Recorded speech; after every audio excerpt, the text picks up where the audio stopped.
Hello and welcome back, everybody, to the 8th round of the 6th season of the Virtual Drift Championship, our last and final round here at Road Atlanta, and we're about to start our top 32 main event. My name is Craig. With me, as always, is Tanner. What's going on, dude? Well, we just finished going through an amazing qualifying session. If you weren't here for it, it was intense. All the drivers just leaving it no room for error and just sending it out there. And Hines just killing it in qualifying, taking that top qualifying spot too. Really pushing the championship even farther. It is now only separated by 24 points. Yeah, and it looks like Econ and Alan are going to possibly meet in the Great 8, but before that, we'll go to today's line map. Same one from last year's round 1, with that decel ending right around the finish line as you enter into that course. And of course, drivers still need to hold a good bit of momentum there through that decel zone, and then of course pick up that throttle as they cross that line. And then down into clip 1, where they lead drivers can use just one tire along that rumble strip. Same with clip 2, your next inside clip, working up that hill.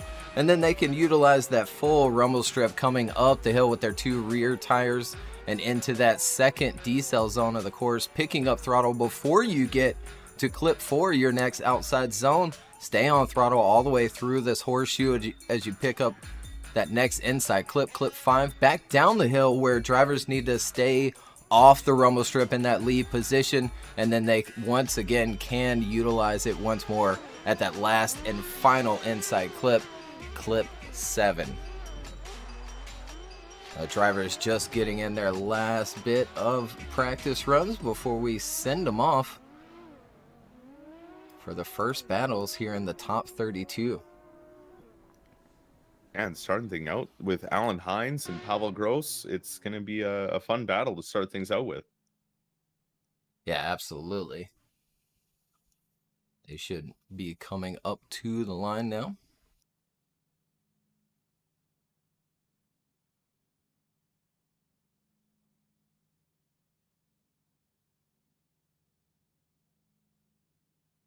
That should be, but taking their time.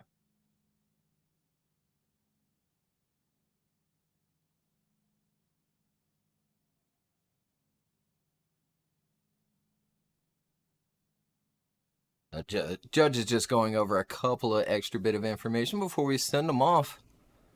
Again, for the first battles of the day, Hines and Pavel Gross to start things off for us today.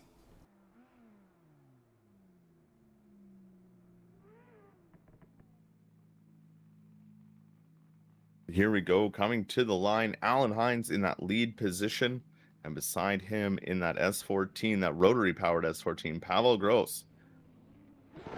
Hines, our number 1 qualifier today, with Pavel qualifying number 32, just squeezing in.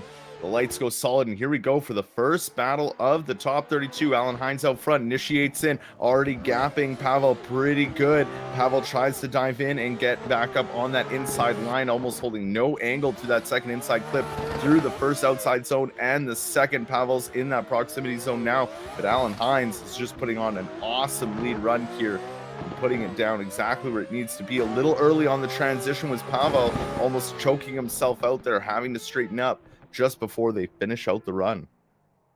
Yeah, good way to start things out for us here in the top 32, though. Again, Hines out front as we take a second look at it here on the replay, entering in with a massive gap in between the two, picking up throttle on time. A really good angle through these first 2 inside clips, and then filling that zone. And there you see Pavel reeling Alan back in, staying with him around this horseshoe, and transitions nicely with him as they work back down the hill. See Alan staying off that rumble strip. And there it is, finishing out the first half of the first battle today.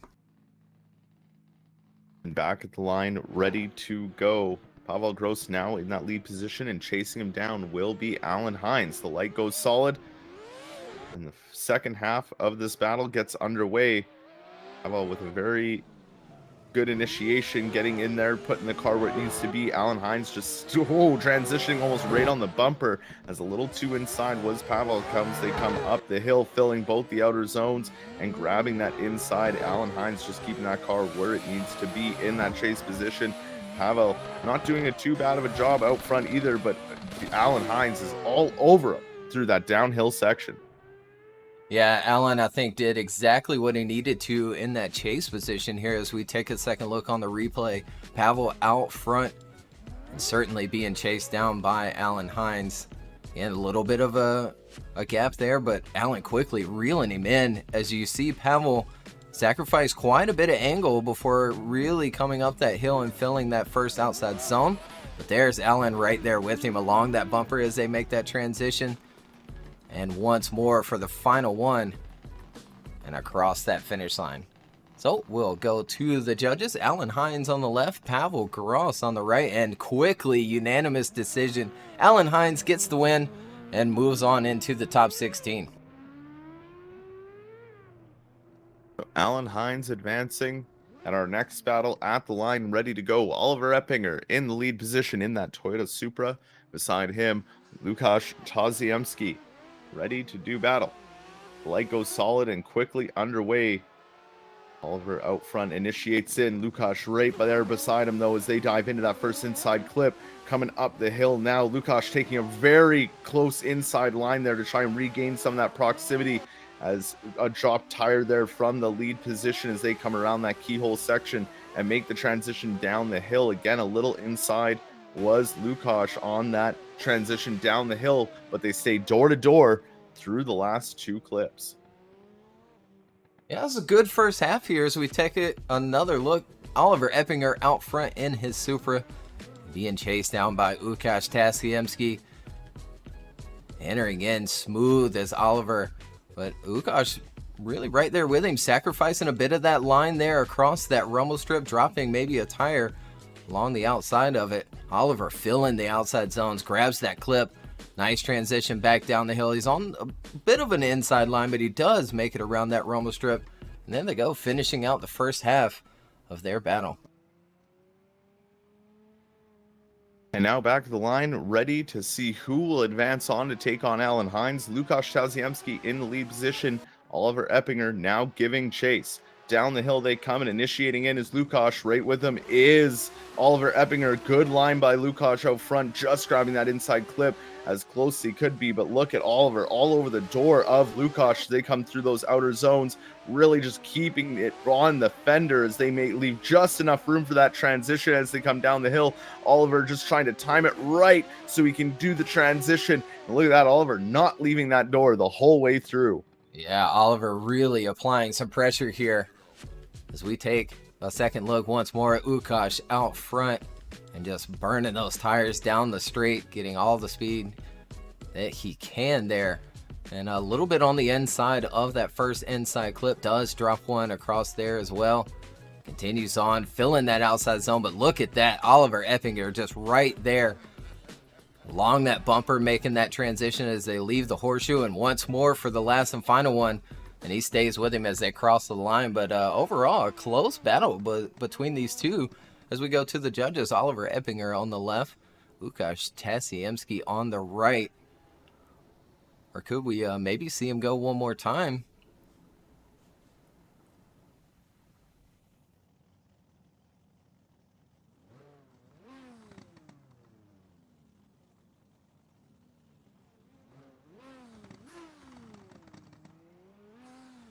Again, deliberating a bit here. And there it goes. Unanimous decision. Oliver Eppinger gets the win, and we'll see him in the top 16.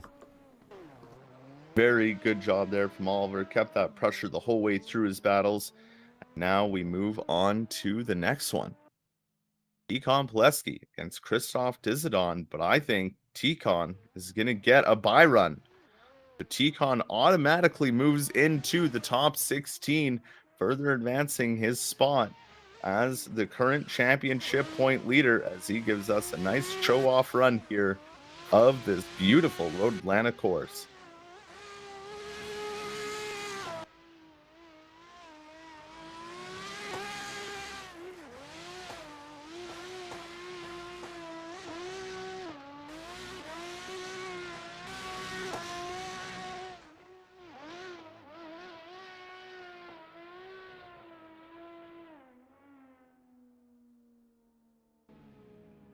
And with Econ coming back across the line there, we can move into our next battle. Who will go to see Econ in the top 16? Will it be Marcus Lindquist in the lead lane, Mr. Pink Drifter himself in that 180SX? Or will it be Lizamazau in that JZ A90 Supra?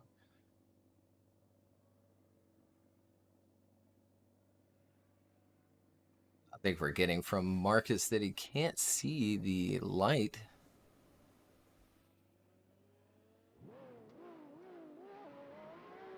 Oh, there we go. I guess he can see the light. Down the hill he comes. Marcus Lindquist in the lead. Lizam giving chase. They initiate in. Lizam, huge dive onto his door as he has to slow up right a lot for that first inside clip.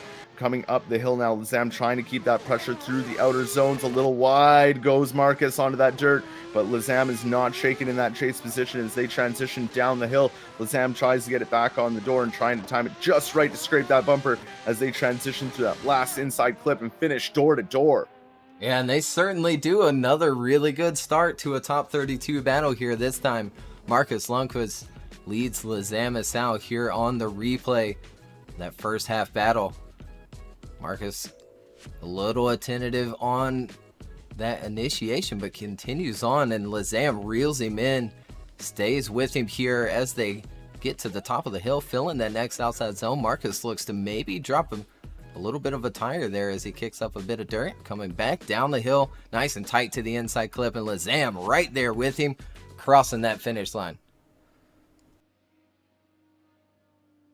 Now they're back around at the front, ready to see who's going to go see Econ in that top 16. Lizam out front. Marcus Lindquist giving chase. Down the straight they come out of that gate. Initiating in is Lizam. Good initiation right to angle.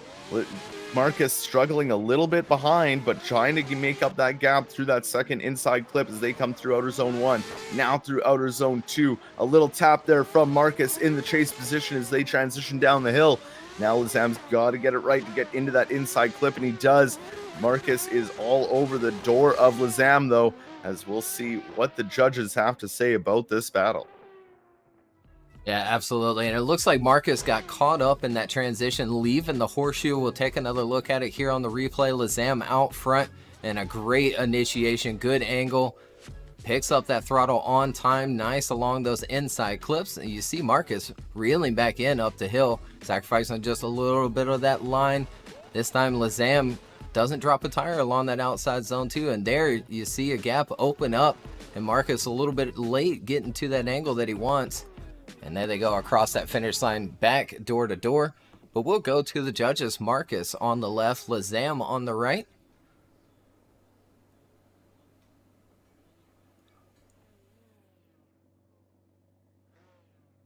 And there it is. Unanimous decision. Lizamazau gets the win, and we'll see him later on into that top 16.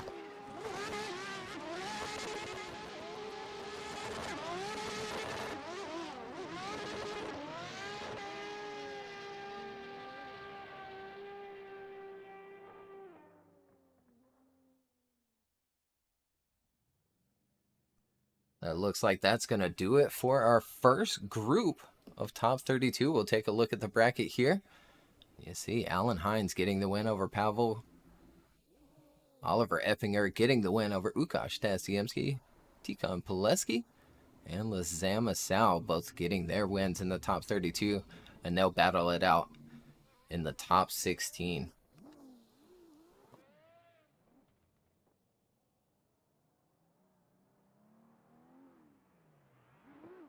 Very good start to this top 32s. We have our next drivers coming up to the line.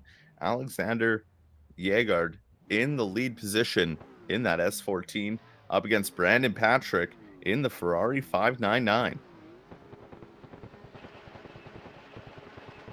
The light goes solid and off they go for the first half of their top 32 battle.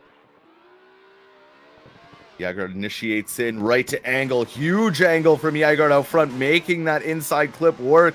Brandon using that opportunity to catch back up to the door of Alexander Yegard as they come through outer zone 2, dropping a little bit of tire, was the lead position as they transition back. Right along the bumper was Brandon Patrick as they come down the hill, keeping it side by side all the way through. The aggression from the chase driver. Yeah, Brandon sticking with him very well there in the first half of this battle. Alexander out front. Here we go with that replay, entering in nicely. Good angle, picks up that throttle and a good line across that inside clip. But look at there, Brandon Patrick jumping on the door early right after that transition. But you see sacrificing a lot of line there is Brandon Patrick in that chase position. But then right back along that bumper, making that transition, leaving the horseshoe, and once more for the last and final one, and reels him back in as they cross that finish line. Well, now they're back around at the start gate, ready to see who will take the next spot in the top 16. Brandon Patrick out front, Alexander Yegard ready to chase him down.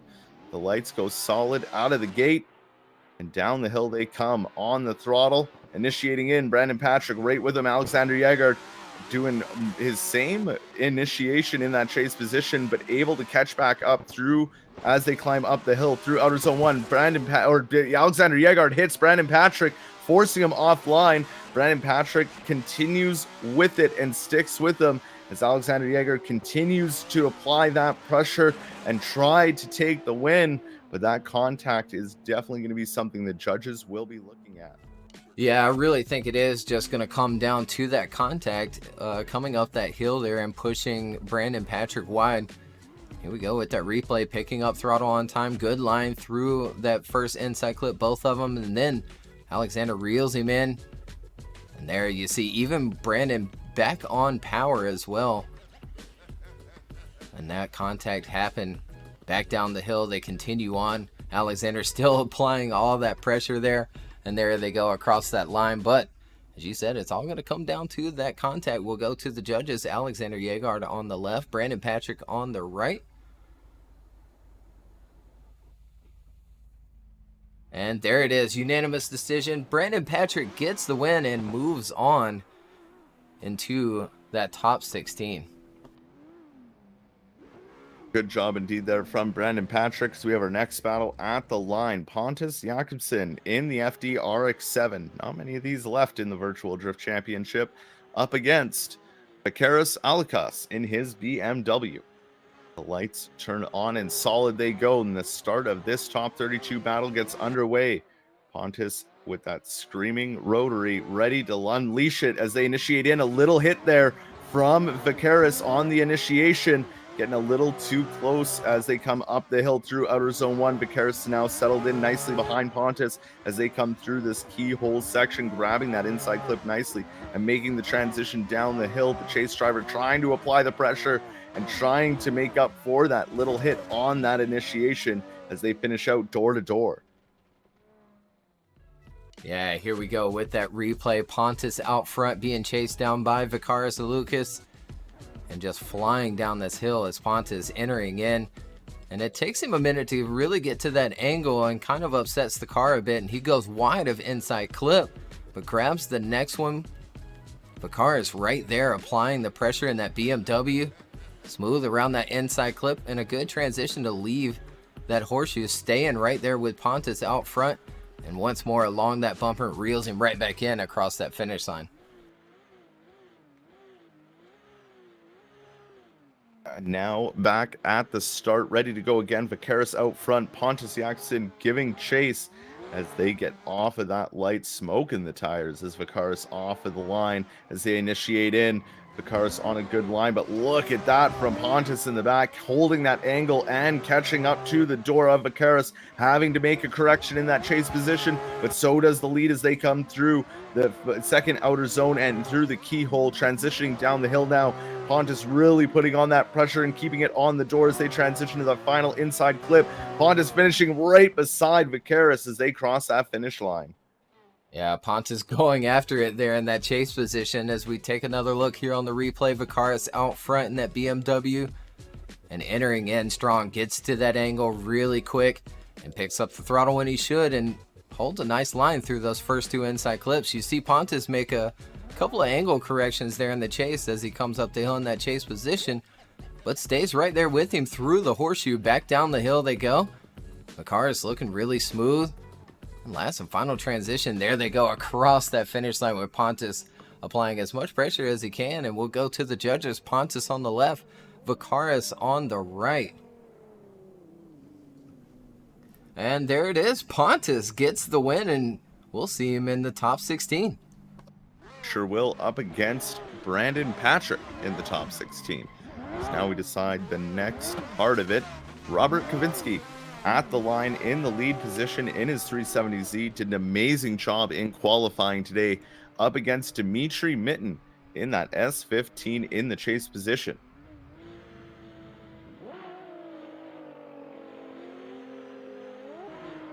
Lights go solid and off they go. A little squirrely out of the gate was Robert as they come down the hill and initiate in. Right with him, Dimitri Mitten. Good angle and speed there. Could have been a little more to the inside on that inside clip from the lead position, but that gives Dimitri that chance to get up on that door through these two outer zones. Not as deep through the second outer zone was our lead driver, but the positioning of the chase just sticking right there on the door, putting the car where it needs to be and trying to finish side by side as they cross that finish line. And they certainly do, and just a really good run by both of them. Robert coming out with a very smooth lead run out front, giving Dimitri every opportunity to have a good chase run here. They both enter together, a little bit of room in between them. And there you see Dimitri start to reel Robert in up the hill right along the door as they come into outside zone 2. Robert giving up a little bit of space in that zone. There's Dimitri right along that bumper there. Last and final transition. Sacrifices just a little bit of that angle and dives into the door of Robert before crossing that finish line.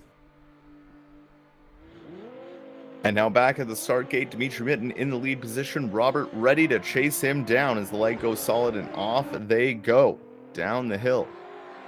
Initiating in is Dimitri Mitten. Right with him, though, is Robert, and a lot closer on that initiation. Robert had to pull out of it and get on the brakes, but makes up the room as they come up the hill, starting to get back in that proximity gap there as they come through those outer zones and around the keyhole section. A little wide went the lead driver, but now Robert's starting to apply that pressure after a huge mistake at the beginning of the run and making it through to the finish line, finishing side by side.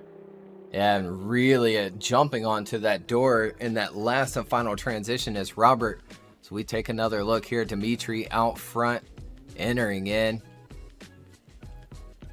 Nice along that inside clip. And up the hill with Robert just right there along the door, but he falls back there in outside zone 2. Dimitri goes just a little wide for that inside clip. Back down the hill. Dimitri just a ton of angle leaving that horseshoe, and Robert jumping back onto the door once again. And we go to those judges. Robert on the left, Dimitri Mitten on the right. Winner will move on into the top 16. And there it is. Robert gets the win over Dimitri Mitten. And again, we'll see him in the top 16, but fantastic battle between these two. Yeah, definite good showing from both drivers, and good congratulations to Robert for making it into the top 16. As we wait for them to clear the track, there they go. As you can see, our next battle already at the start gate. Kevin Stump in the lead position in his S15 up against Brandon Gardner in that Infinity. I believe it's a G35 or a Q35. Haven't kept up my Infinities as of late, but good to see them. Initiating in, Kevin Stump in that lead. A little bit on the bumper was Brandon Gardner, almost stopping that initiation from happening. Puts Kevin Stump on a weird line up the hill, but he makes up for it in the outer zones as he makes his way through the keyhole section. Brandon is not giving him any breathing room as they transition down the hill. A little gap comes out between the two as they cross that finish line. Yeah, Kevin looking really committed there on his lead run. As we go to the replay, Kevin out front, Brandon chasing him down. And a good initiation. Does lack a bit of angle, but Brandon jumping onto the door as soon as they initiate. And you see Kevin end up a little bit on the inside of clip 2. Just a little bit shallow on outside too, and Brandon right there with him, but falls back while making this transition, leaving the horseshoe, has to reel him back in as they come back down the hill, and then another small gap opening up as they cross that finish line. Now background at our start gate, the drivers are ready to start the second half of their battle. Brandon Gardner out front, Kevin Stump now giving chase. Brandon Gardner off to a good start. Kevin Stump right there with them as they initiate in. Good angle there from Gardner as they come through that first inside clip, but Kevin Stump quickly closes that door, having to back out of it a little bit, a little bobble from the chase position as they come through the keyhole section, through those outer zones and in that inside clip, transitioning down the hill. Kevin lunges once again onto the door of Brandon Gardner as they transition down the hill and for the final time across the line. Yeah, really good second half to this battle. This time, Brandon Gardner out front being chased down by Kevin Stump. And entering in, look at all that angle. Doing the same thing that he did in qualifying earlier today, and then nicely done along that inside clip. Working himself up the hill, filling those two outside zones. Very good lead run by Brandon Gardner here. And you see Kevin Stump make a good dive as they work their way down the hill. Last and final transition. There they go across that line, and fairly even battle between these two. And we'll go to the judges here. Kevin Stump on the left, Brandon Gardner on the right.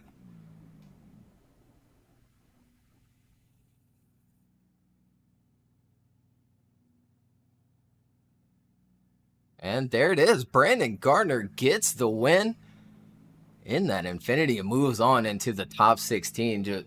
Again, another fantastic battle here in the top 32. Yeah, these drivers really bringing it all out for this final round. And it's really nice to see them just plant that left foot or right foot and go as hard as they can for this final round to give everybody here a show.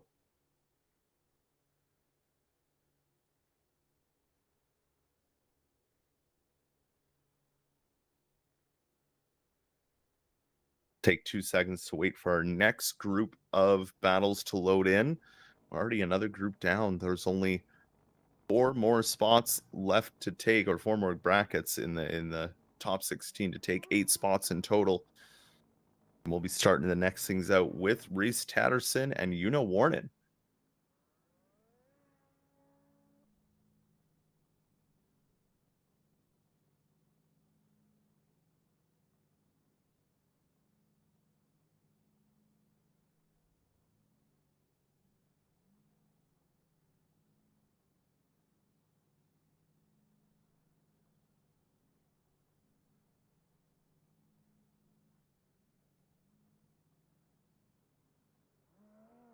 Again, we just like to thank everybody as we come to that halfway point of the top 32. So thanking everybody for joining in and watching along with us and commenting and chatting.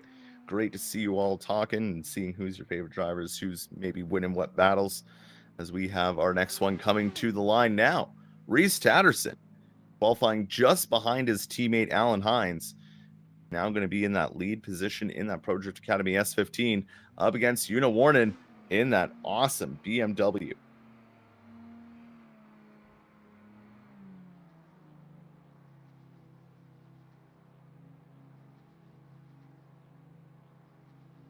We wait for those lights.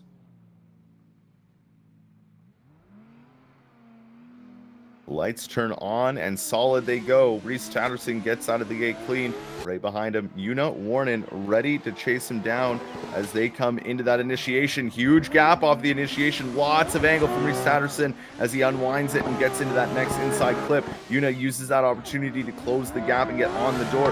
Rhys Tatterson right along the edge of the track, kicking up a little bit of dirt. Sticking with them as they transition down the hill. Rhys just trying to keep it as clean as possible, staying off that rumble strip, and sticking right there on the door as they cross that finish line. Yeah, really applying the pressure here in that chase position in the E46, but this initiation from Rhys, just throwing that car in, not really dropping a whole lot of speed, does pick up that throttle maybe a little late, and sends him wide for inside clip, but he gets it together back on the correct line as they reach the top of the hill. He drops maybe a quarter of a tire along that edge, kicking up just a little bit of dirt, but they continue on. Yuna right there with him along that bumper, making that last transition. And there they go, finishing out the first half of their battle.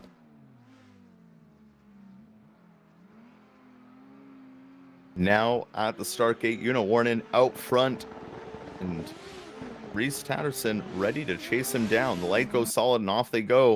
In the second half of this battle is underway. Who's going to take the next spot in the top 16? Initiating in, Una Warnen in. Good angle, but Rhys Tatterson right there with him, leaving just a little bit of room for that transition as they come up the hill through outer zone 1 and now into outer zone 2. Rhys Tatterson getting all over the door of Una as they come through that inside clip and transition back down the hill, leaving just enough room, maybe a little hesitant there to really get up on that door, but there he goes through the last inside clip, really pushes up against Una. Yeah, reels him in quickly through that last transition as we take another look here. Una out front in his E46 and entering in nicely, very smooth, picks up that inside clip, transitions across, and then filling that outside zone as they work up the hill with Rhys right there with him, applying that pressure through this horseshoe and staying with him as they leave it and back down the hill. Nice and smooth from Una out front. And there's that big dive from Rhys Tatterson in the chase position before they cross that finish line. And we'll go to the judges here. Rhys Tatterson on the left, Una Warnen on the right. And winner will move on into the top 16. And there it is. Rhys Tatterson gets the unanimous decision from all three judges, and he moves on into the top 16. But a good fight, Una Warnen putting up here in the top 32. Good fight indeed, as we should have our next battle coming to the line here as I see them just pulling up. It'll be William Holloway in the lead position in his BMW. I've been trying to learn these because I'm not a huge BMW fan. I believe this is the FK22 or something like that. Correct me if I'm wrong, Craig. There's no K. Oh, just an F22.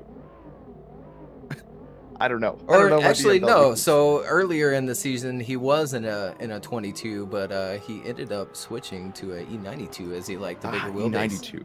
I will learn them eventually. In the chase lane is Christian Petrov.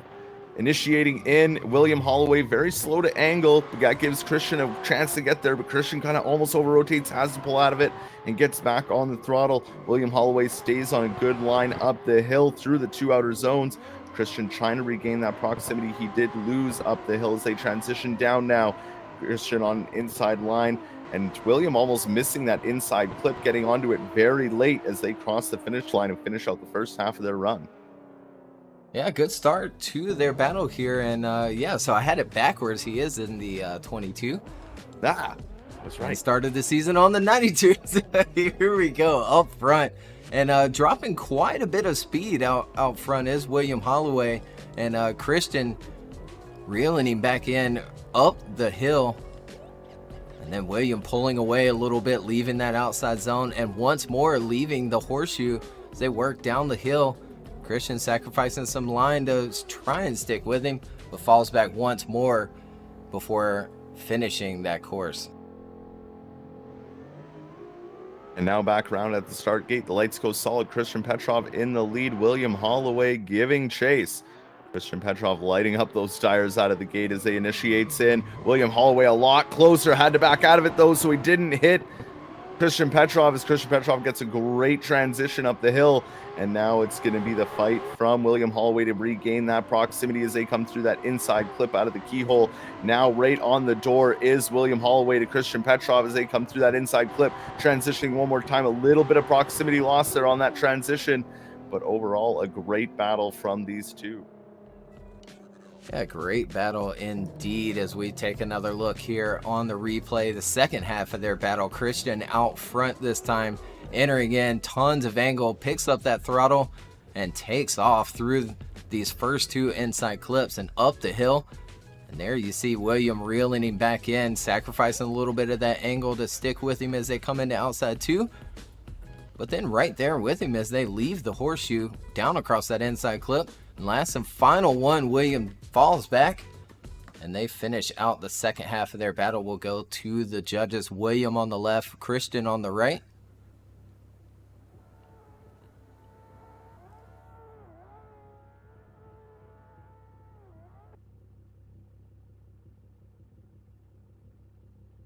I can also see chat now correcting me. It's just an F22. So there we go. I'm learning. At least I got the number right. You did.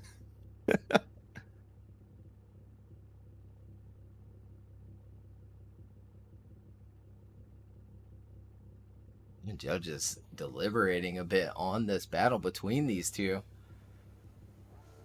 Definitely a couple of mistakes by the two of them, ending up in a pretty even battle between the two.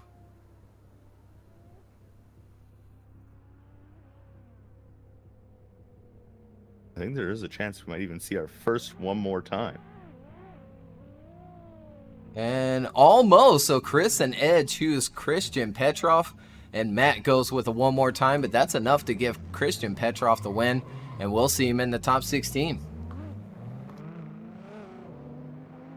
Well, now Christian Petrov has a good battle ahead of him with Rhys Tatterson. He will be facing in the top 16 as we have our next top 32 battle here lined up and ready to go.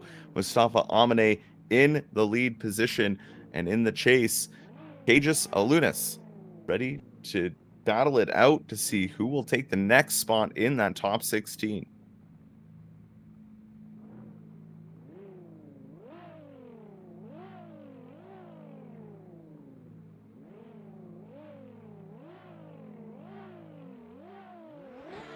They patiently wait. There we go. The lights ignite. And solid they go. Mustafa Amine gets out to a clean start. Cages ready to chase him down as they initiate in. Good initiation from Mustafa. Lots of angle. Cages having to slow up a little bit more, trying to take a deeper inside line. That's only hurting Cages in that chase position as they come through that inside, or the two outer zones into the inside clip around the keyhole. Cages again taking an inside line, trying to regain the proximity and catch up with the speed of Mustafa off of that initiation. And we'll just have to see how the second half of this battle plays out. Absolutely, and we go back to the replay of the first half here. Mustafa out front and with a big initiation here. Lots of angle, lots of speed, picks up that throttle and shoots across that inside clip, grabs out or inside clip 2 as well, and then fills the next outside zone. And the next one just on a banger of a lead run here. And Chaos doing everything he can in that chase position, sacrificing some of that line back there to try and keep up with Mustafa out front. Makes a good last and final dive. We'll go to the second half of their battle. We sure will, as the lights are already lit and solid. Cages Alunas out front. Mustafa giving chase. Cages initiates in. Mustafa giving lots of room on that initiation as Cages goes wide through that first inside clip. Now Mustafa's starting to put on that pressure as Cages tries to get to angle but ends up dropping a tire through that second outer zone. Mustafa just trying to stick with him at this point and keep a good proximity as he starts to put on the pressure down the hill. Cages makes another transition to that final inside clip and they finish door to door. Yeah, Mustafa doing a good job in that chase position, even with the mistakes out front from Chaos. So we take another look at it here on the replay. Chaos entering that wagon in and looking good here, but holding a bit too much speed and goes wide along that inside clip, and after it, putting him on a very inside line and then dropping tire along outside 1 and 2. But they continue on with Mustafa right there with him, still applying that pressure anyway along that inside clip and jumping back onto the door before crossing that finish line. And we go to the judges, Mustafa on the left, Chaos on the right. But I think Mustafa's going to get the win here. He does. Unanimous decision. He'll move on into the top 16. And we've got another battle on our hands. We sure do. Now at the line in their S14, Peter up against Russell Jones. Battle of the S chassis here. Lots of them in the Virtual Drift Championship, though. So Peter in the lead position, Russell Jones in the chase.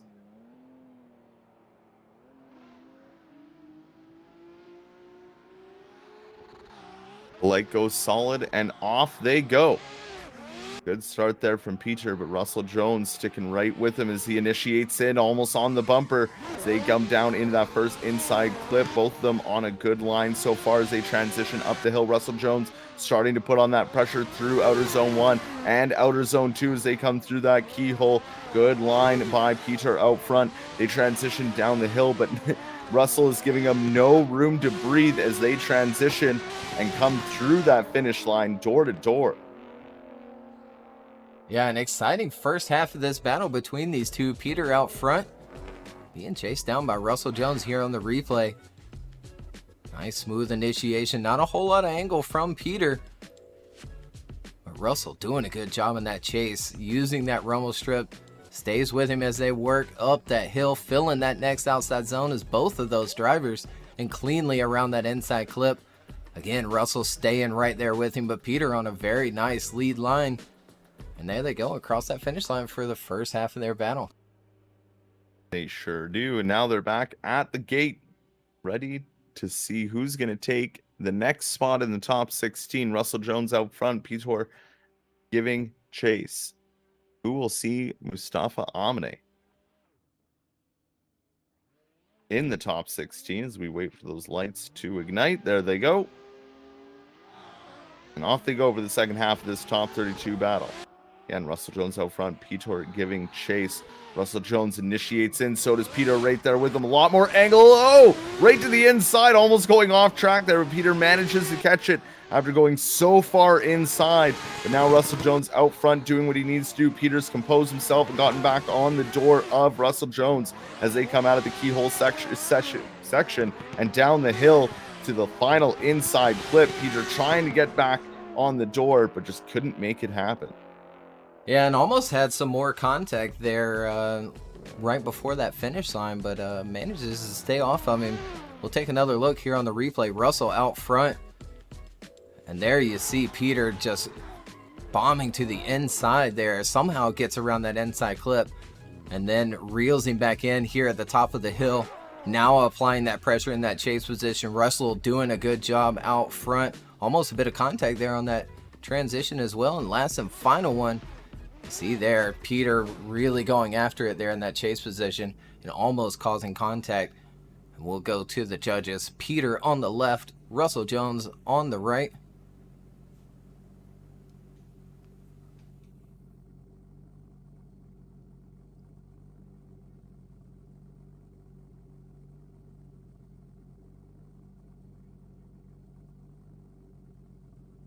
And there it is, unanimous decision. Russell Jones gets the win, and he'll move on into the top 16 where he'll face off against Mustafa Amine.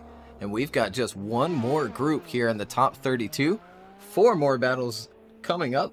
Zach O'Sullivan and Olivier to start things out.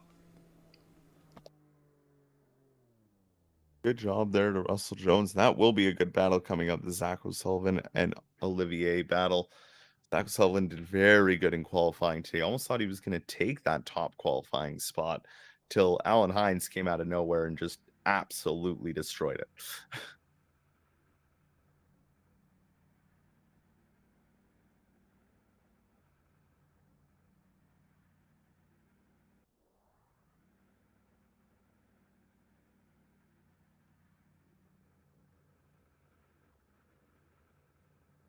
We just wait on them to load in. We hope everyone's enjoying the content they're seeing here today. Because again, it's our final round of the Virtual Drift Championship. A championship will be decided today. And a winner from this round as well. A lot of cool prizes giving out to the winners of the championship. And we're only a couple more battles away till we get into the top 16 and then right up to the finals.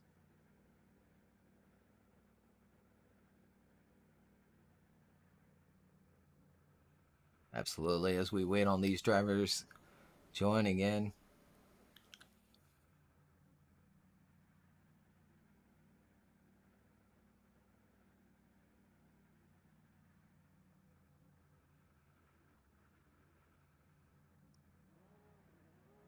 Yeah, it looks like Zach actually having some issues joining the server. That's not good. He's the first battle up. Certainly is. It seems like staff is just giving him some extra time, and we're going to move on to Victor Lachais and Daniel Mora. Oh, maybe not. O'Sullivan just joined in, so they might just... So, no, they are going to bring them up. Alrighty.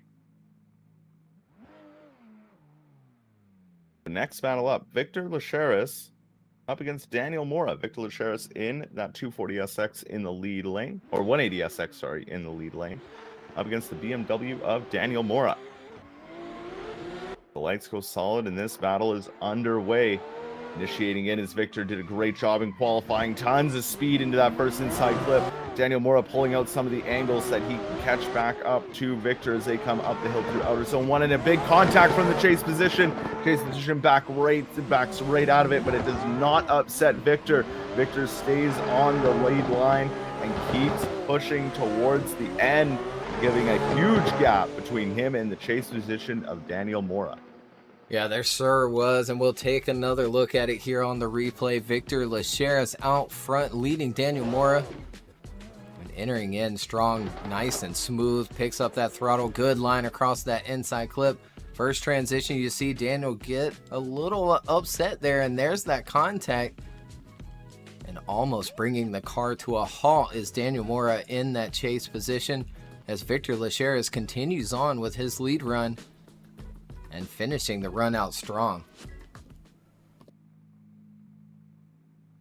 Now time for some redemption. Daniel Mora out front. Victor Lachais giving chase. Daniel Mora gets out of the gate clean. Victor going to be right there with him as they initiate in.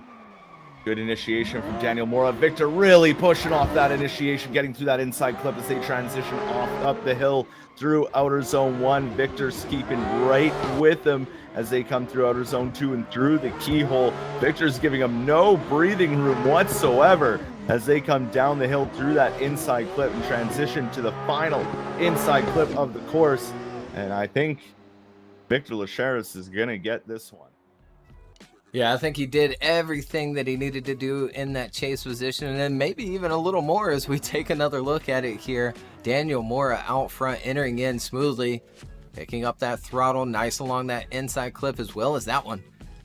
As he works up the hill, but Victor Lachais applying that pressure, staying right with him, door to door around that inside clip, and then makes a nice dive back down the hill.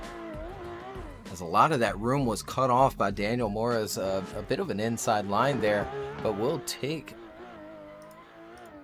him to the judges here. Victor Lachais on the left, Daniel Mora on the right.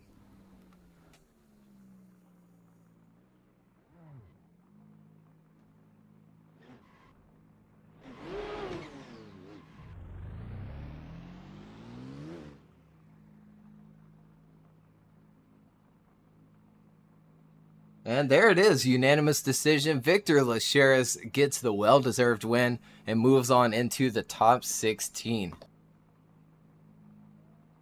Very good job from Victor Lachais.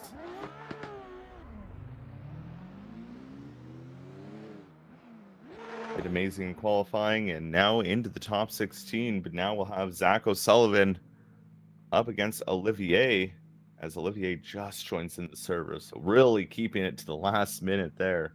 Yeah, I was going to say we might have a buy run here, but yeah, just in the nick of time. Right? You just saw the name pop up and it's like, whew.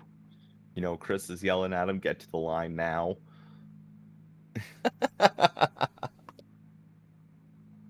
Quite literally, Tanner.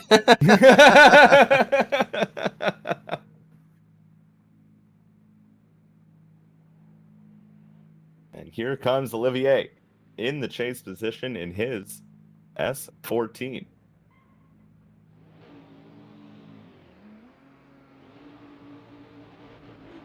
The lights go solid and this battle gets underway. Zach O'Sullivan out front, Olivier giving chase. Zach in that Toyota Supra, initiating in. Olivier right there with them as they come into outer zone, into inside clip 1.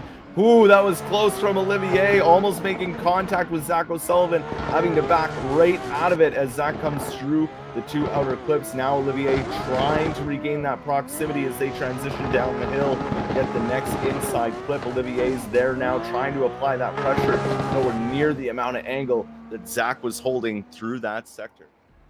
Yeah, we'll take another look at it here. It's really all going to come down to this first turn, and Oliver falls back a ton here. So we take another look at it. Yeah, just ends up kind of on the inside, similar to that previous run we saw earlier. And then doing everything he can to try and reel Zach O'Sullivan back in that Supra. And does so there, sacrificing just a ton of line though. Way far down on the inside. And there, almost straight across that last and final inside clip. Now back around at the start gate, Olivier out front getting chased down by Zach O'Sullivan. Olivier lighting up those tires down the main straight, initiating in. Zach as well.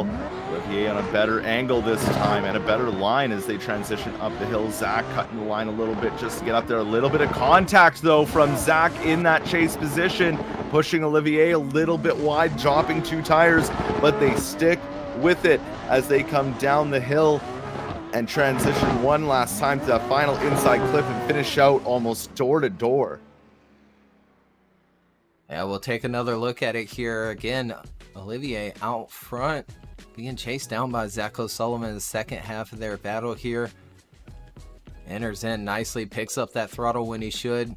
Good line across that inside clip. Then up the hill. And it's really close if there was contact or not.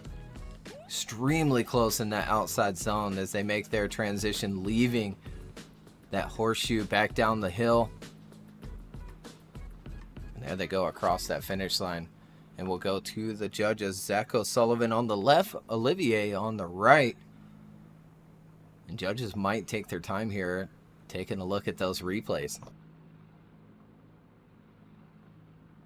Definitely something to look at, seeing the replay on my end. It's really hard to see. It looked like contact, but it might have been maybe Olivier just a little too heavy and Zach seeing it and maybe getting on the brakes, which might have made it look like contact. But that's why we have judges. And there it is. Zach O'Sullivan gets the win and moves on into the top 16.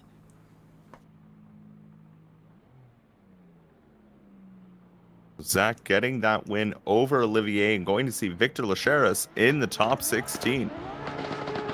We have our next battle coming up. Someone who has performed very great this whole season and has just been on fire these last few rounds. Masashi Yoshida in the lead lane in the R33 Nissan Skyline. Beside him, Dan Dirks in the BMW. The lights go solid and they are off. Yoshida to a great start. Dan Dirks sticking with him. They initiate in. Lots of speed by Yoshida out front, coming through that inside clip a little wide for the lead position driver. But in the chase, Dan Dirks trying to catch back up and keep that proximity as they come through the outer zones. They're looking good so far through the keyhole as they transition down the hill. Dan Dirks regain that proximity and starting to put on the pressure as they make one last transition. And Dan Dirks finishes almost on the door of Yoshida. Yeah, really trying to reel him in after Masashi got off to a crazy lead out front here through this run-up. You see as they initiate just a massive gap and holding a ton of speed. Does go just a little wide, but gets right back onto the correct line here. Moving up the hill. Holds on to the gap for a little while here. Stan reels him right back in there and then falls back off. Reels him back in coming down the hill. But Masashi on a very good lead run here. And I think the advantage going into the second half of this battle. Dan Dirks is really going to have to just full send it on this run. The lights go solid. Dan Dirks gets away good. Masashi Yoshida, though, right behind him.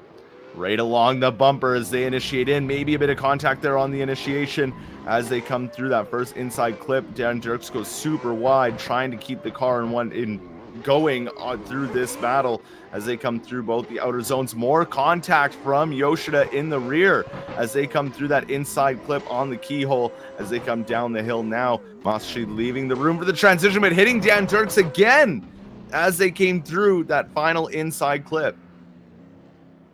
Oh, we'll take another look here, but this contact might throw it away for Masashi in that chase position. We take another look at it. Good initiation from Dan. He does go wide, almost dropping a tire, and then gets it back together here as they work back up the hill.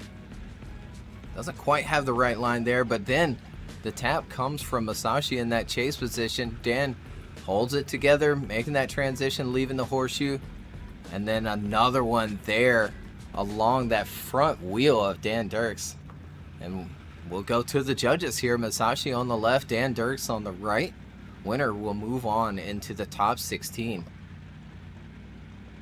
It's going to be a very hard one for the judges. They're going to have to look to make sure that, you know, maybe Dan Dirks wasn't left foot braking, slowing down the car more than he should be, maybe not on throttle as much as he should be, but also that chase driver's job not to make contact. Yeah, judges say pretty much every meeting that, you know, drifting is a non-contact sport, and they don't want to see contact happen. But at the same time, if the lead isn't doing what they're supposed to be doing out front, really holding their momentum and accelerating when they need to and not decelerating too much in decel zones, as we wait on these judges here.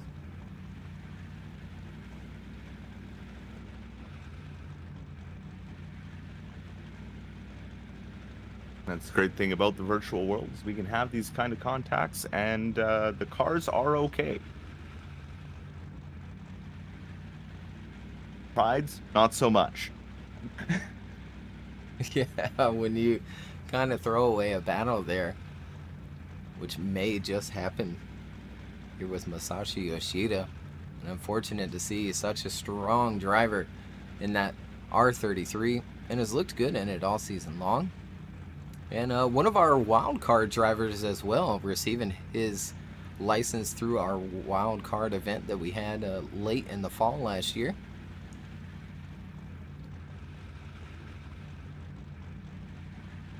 And definitely one I want to see return next season as well. Masashi's really made some waves here from getting that wild card. But, you know, Dan Dirks, he's been here a while and still knows how to throw down.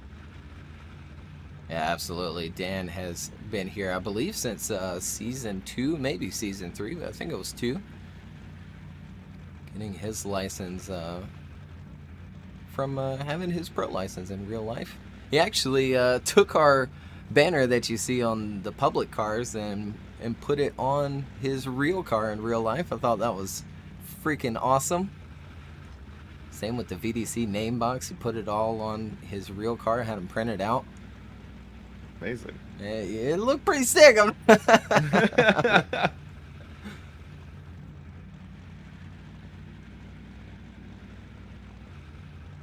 Big deliberation from these judges. Wow. And there it is. Dan Dirks getting the win. Chris and Ed choose Dan Dirks, and Matt chooses it one more time, but that's enough to give the win to Dan Dirks, and we'll see him in the top 16.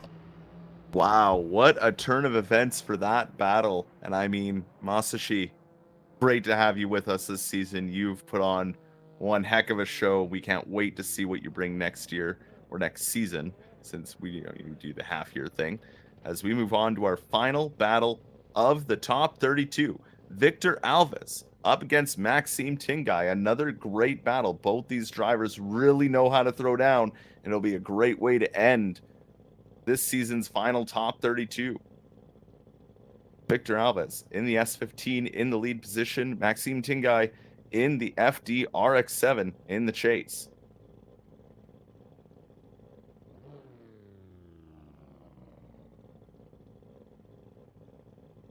As we wait for those lights to go on to start this final battle.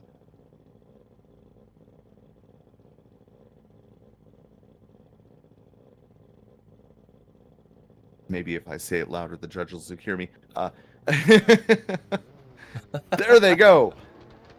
The lights go solid, and the final battle of the top 32 is underway. Victor Alves out front, Maxime Tingai giving chase. Initiating it is Victor Alves. Great initiation right to angle, but there is Maxime hanging with him. Is a really big inside goes Victor Alves as they come through outer zone 1 and 2. Maxime doing a good job at keeping that proximity as they transition down the hill. Cutting the line big time was Maxime to make sure he can stick with the speed of Victor Alves as they come and finish across the line door to door. Yeah, an exciting first half of the last and final top 32 battle here. Victor leading Maxime through the course nicely. As we take another look here on the replay, big angle and snappy initiation from Victor does end up a little bit wide for inside clip, which of course pushes him inside for the next inside clip, but filling the outside zones nicely. But Maxime really applying the pressure, does fall back a little bit there, but quickly reels him back in down the hill and once more across that finish line. Well, here we go for the second half of this top 32 battle. The light goes solid and off they go. Maxime Tingai out front. Victor Alves chasing him down. Victor Alves holding fourth in our championship right now. Nice and close to the inside line. Victor Alves goes wide yet again, which puts him on that inside line for the next inside clip coming through the keyhole section. Those two outer zones clean as they come and transition down the hill now. Maxime on a tear out front, keeping that gap and holding Victor Alves off through most of the course. Yeah, strong second half as well. As we take another look on the replay, Maxime out front, Victor giving chase, and another good initiation, picking up that throttle early as Maxime and dives across those inside clips up the hill with tons of angle. And there you see Victor reeling him back in. Not a lot of angle around that inside clip once more, and then you see Maxime really pull away moving down that hill, and Victor makes one last dive across that finish line, and we go to the judges maybe for the final time here in the top 32. Victor Lachais on the left, Maxime on the right. Winner will move on into the top 16 to face Dan Dirks.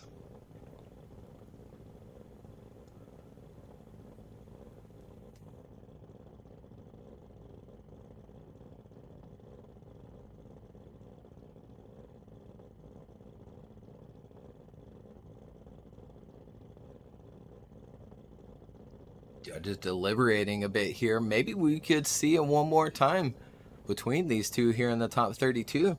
We definitely could. I was going to say, if we make it through this 32 without a one more time, it'll be our first one more timeless top 32 of the season.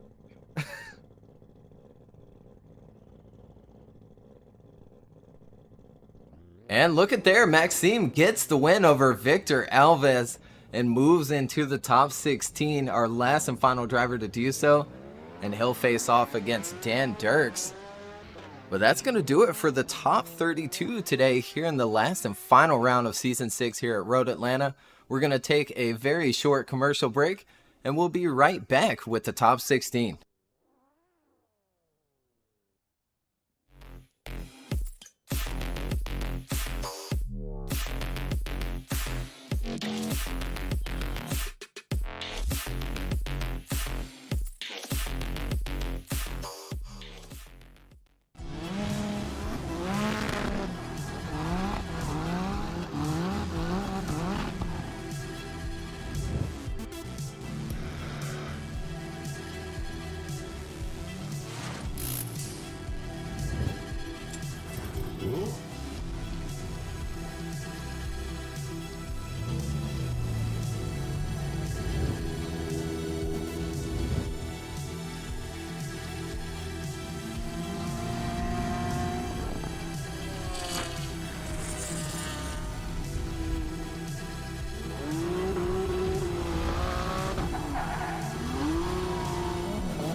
All right, and we are back this time with the top 16. We've had a very exciting top 32 so far.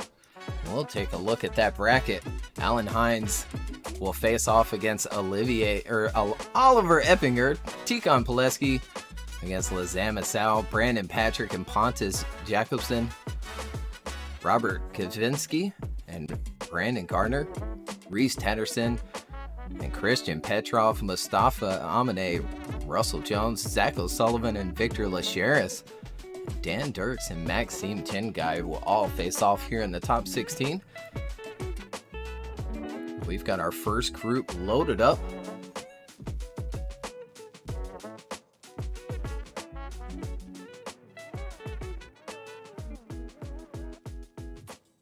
Well, as we're kind of waiting for Alan to get to the line, along with Oliver Eppinger, Craig, why don't you tell the chat what kind of prizes these drivers are expecting at the end of the championship? Yeah, a couple of questions there in the chat, and our biggest prize is coming from Next Level Racing and giving out their top 3 simulator rigs. Their FGT Elite will go to the winner of Season 6. Their GT Track to 2nd place, and the regular FGT will go out to that 3rd position.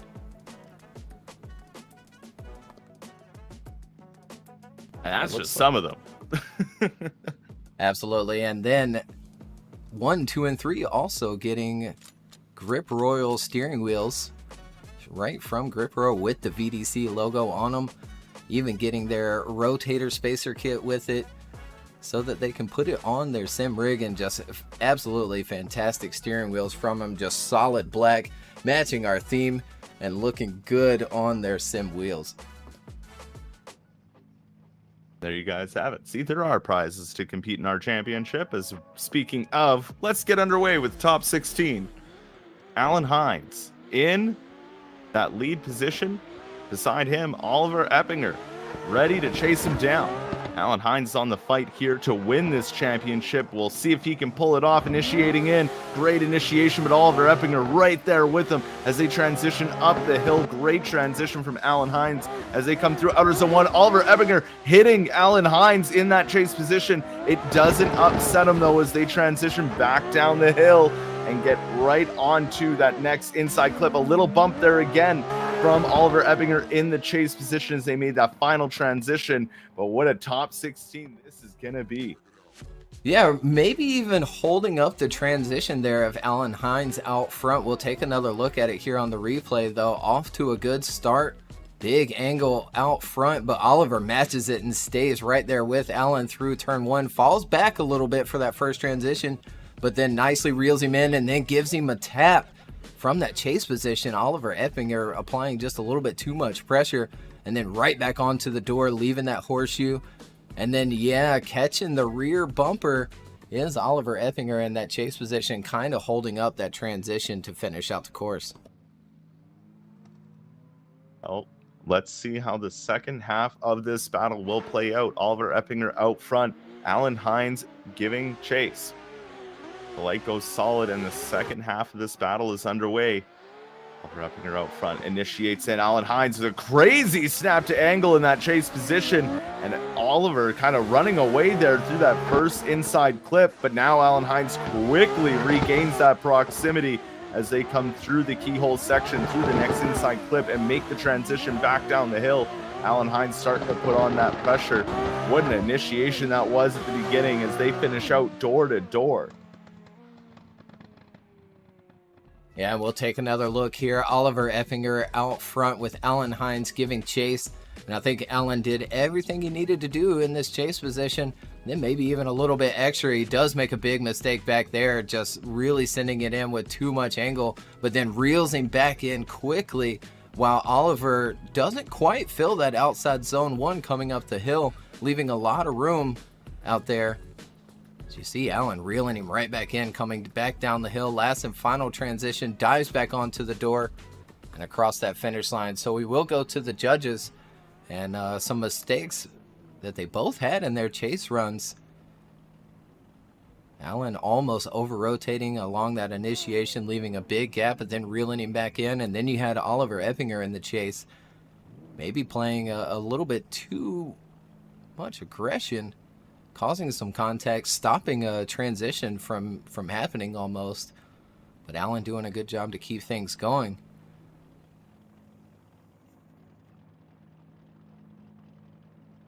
And there it is. Alan Hines does get the win. Unanimous decision, and we'll see him in the top 8. And speaking of that top 8, Alan Hines having to drive by is the guy who's currently leading in the championship, Econ Plesky, sitting in that lead lane right now up against Lazam, ready to see who's going to take that next spot in the grade 8. Will we have a championship fight between Econ and Alan, or will Lazam upset Econ here in the top 16 and move on to face Alan Hines? We will find out. Econ in that lead lane in his S14 and Lazamisau in his JZ A90. The lights go solid and this top 16 battle is underway. Econ out front, initiating early, getting to angle. Lazam right there with him as they come through that first inside clip. Lazam closing that door really quickly up the hill. Ooh, huge correction there. Well, not a correction, just snap to angle as they came up the hill through outer zone 1 into 2. But Lazam putting on the pressure, not letting Econ get away as they transition back down the hill and finish out door to door. Oh, man. Lazam trying to upset the championship here as we go back to the replay of the first half of this battle. Econ out front and Lazam giving chase. Good initiation from Econ. Great line through turn 1. And there you see Lazam in that chase position, reeling back in. Stay with him up the hill here. Nice along this inside clip. They make their transition, and you see a little bit of contact right there in that chase position from Lazam, adding a little bit of angle to Econ's lead run, and they're ready to go. A super close battle. Lazam is out front, getting chased down now by the robot himself, Econ Plesky, initiating in. Lots of speed from Lazam out front. Econ closing that door off that first inside clip. Up the hill they come through outer zone 1. Econ sticking right with Lazam, almost the exact same as in the first run as they transition out of the keyhole back down to the next inside clip.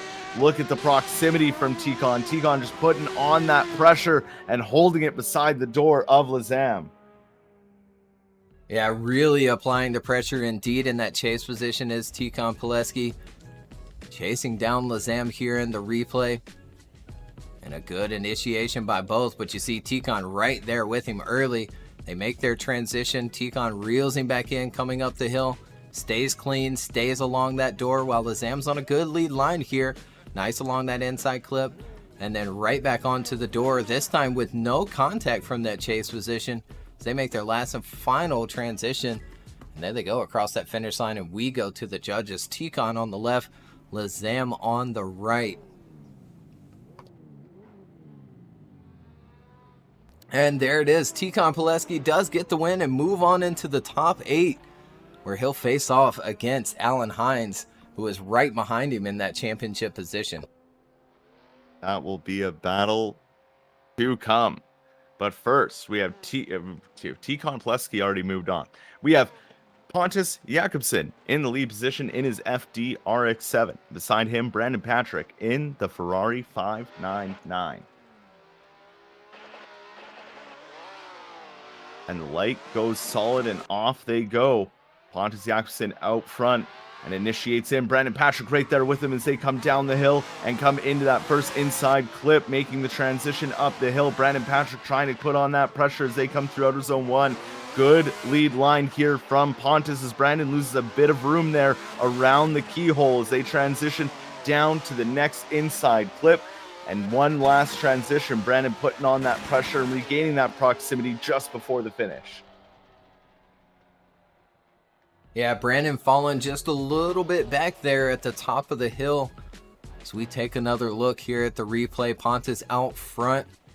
Smooth initiation from both of them. And Brandon following him along nicely here so far as they work up this hill. Pontus pouring on the angle, and you see there, Brandon puts those anchors on, falls back a bit, and then reels him back in as they leave this horseshoe back down the hill along that inside clip. Last and final one, and there they go across that finish line. And here we go for the second half of this battle. Brandon Patrick out front in the Ferrari, getting chased down by the FD of Pontus as they initiate in. Pontus way to the inside, hitting Brandon Patrick, almost having to back right out of the run completely as Brandon Patrick continues the run. That contact, I cannot believe they managed to pull through that as they come back down the hill through the keyhole section. Brandon with a huge gap as Pontus attempts to regain that proximity, but it just isn't gonna happen. Yeah, I don't think so. As we take another look here on the replay, Brandon out front, Pontus giving chase, and Pontus making a big mistake here in that chase position, really diving towards the inside there. Has to almost come to a stop at inside clip 1. Brandon continues on, filling these zones, grabbing this inside clip here on a good lead line. And there you see Pontus work back into the camera. Last and final transition makes another last-ditch effort dive. But we'll go to the judges here. Pontus on the left, Brandon Patrick on the right. Winner will move on into the top 8. And there it is, Brandon Patrick. Unanimous decision from all 3 judges, and he gets the win. A hard-felt battle between the two, but thank you, Pontus, for your time this season. It's been great having you as we move on to our next top 16 battle to see who will go up against Brandon. Will it be Robert Kavinsky in that 370Z, or will it be another Brandon Gardner, in that Infinity?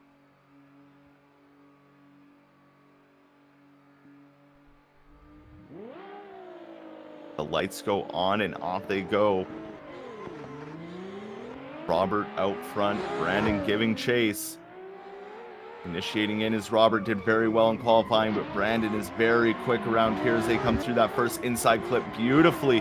Brandon right on the door, though, of Robert as they come through outer zone 1 and 2, right along that track edge through the keyhole. Brandon not giving him any breathing room as they transition back down the hill. Robert just inching ahead to get that transition done, but then Brandon quickly regains that proximity and they finish door to door. Yeah, they sure do. A good start to this battle here. Robert out front in his 370Z. Brandon giving chase in that Infinity. And a good initiation from Robert there, picking up throttle when he should along that line. And there you see the dive from Brandon Gardner in that chase position, following up that hill.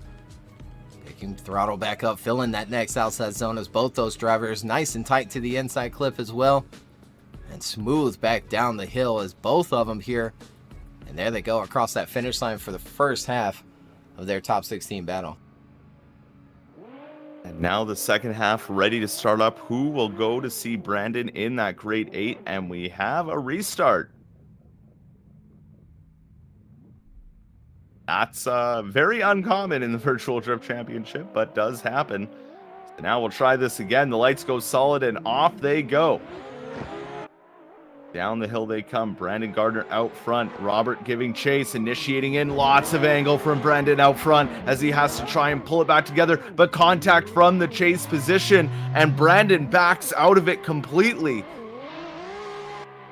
That'll be an interesting one to see what happened there on the replay. Was it too much angle from Brandon Gardner causing the contact from the chase position? Or was it the chase position getting too overzealous, not seeing what happened, and going into Brandon Gardner? Yeah, we'll take another look at it here. Again, Brandon out front, Robert giving chase, and we've got some contact. Big initiation from Brandon, picks up that throttle. Oh, it looks like, so as Robert went along that inside, the front of that car got really upset. It looks like it took a ton of angle out of the car, and he just kind of missiled in to that right-left wheel of Brandon Gardner. Robert continues on, and we'll wait on the judges to take a couple of looks at those replays to make sure that they are making the correct call. But we've got Robert on the left, Brandon on the right, and it's really just going to come down to that contact in the second half of their battle. Yeah, watching it again on my replay end here, it's That's exactly what it looks like. He gets up on that curb and it just swings the car the opposite direction. He tries to get it back and just goes into the side of Brandon Gardner.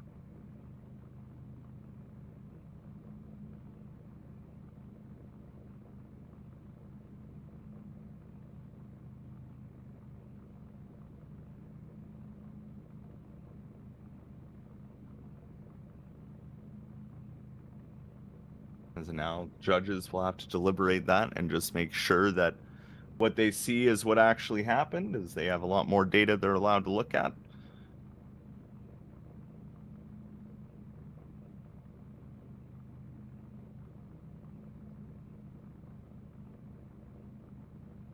But we're already halfway through the top 16. These battles are going quick, and as you can see, the lights are turning on the track and the sun's starting to set.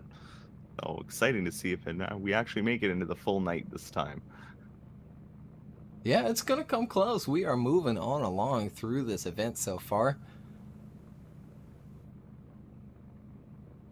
And I saw a couple of people asking if we were going to release an update for this track, and we certainly will. Of course, first it will be released inside of our Discord, but a couple of changes, some shader and texture updates as always.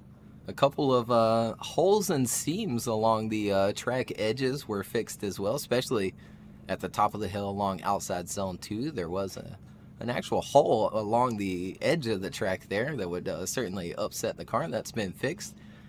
And then new track lights and a screen put up next to the start gate on the right that has a camera looking down at the track, so that if you're in the public server and waiting at the line to take your runs, you can see the track before you take your run, so you can see if the track is clear. Before leaving that line and then causing a big accident. So big brain move there. I think it was perfect, a perfect addition for this track. I mean, because that's the number one thing when you're in the public servers on these, and you're like, oh, is the track clear yet? Did he reset at the bottom of the hill? Like, what's he's doing?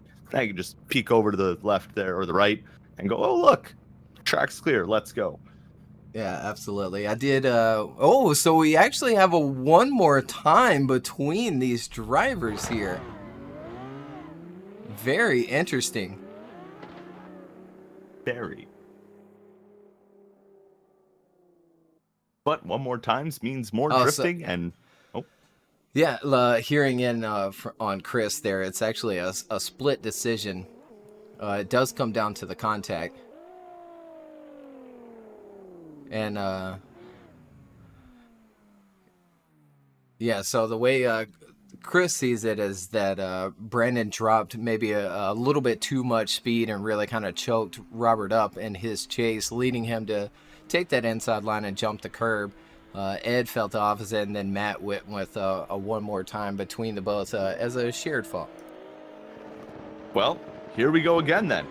Robert out front. Brandon Gardner giving chase. Let's clean it up this time around, boys, and get a good battle initiating in. Robert out front. Right on him already is Brandon Gardner as they come through that first inside clip and make the transition up the hill. Brandon Gardner putting on the pressure through outer zone 1. Now into 2, coming through the keyhole. Brandon makes contact this time from the chase and almost loses it, but regains it really quickly as they transition down the hill and tries to regain it and sticks to that rear bumper of Robert through the remainder of the course. Yeah, really big dive there at the end after that last and final transition from Brandon in that chase. We take another look at the replay here. Robert entering in nicely once again, picking up throttle when he should. Nice and tight along those inside clips. And really smooth up the hill. Does sacrifice a little bit of that line. And as you pointed out, a bit of contact there in that chase position that really upsets Brandon Gardner. And then making a last and final dive before that finish line as they finish out the first half of their one more time battle. And now the second half ready to get underway. Who will move on to face Brandon Patrick in that top 8? The light goes solid and off they go. Gardner out front and Robert giving chase. Good initiation there from Gardner, getting right up into that inside clip as they transition up the hill. Robert really kind of struggling for that proximity as they come up the hill through outer zone 2 around the keyhole now. No contact this time around, but right along the bumper was Robert on that transition as they come down the hill. One more clip to go. Robert pushes and tries to finish as close to Brandon Gardner as he can. Yeah, doing a good job in that chase position indeed, with Brandon making a big mistake here through this initiation and first turn.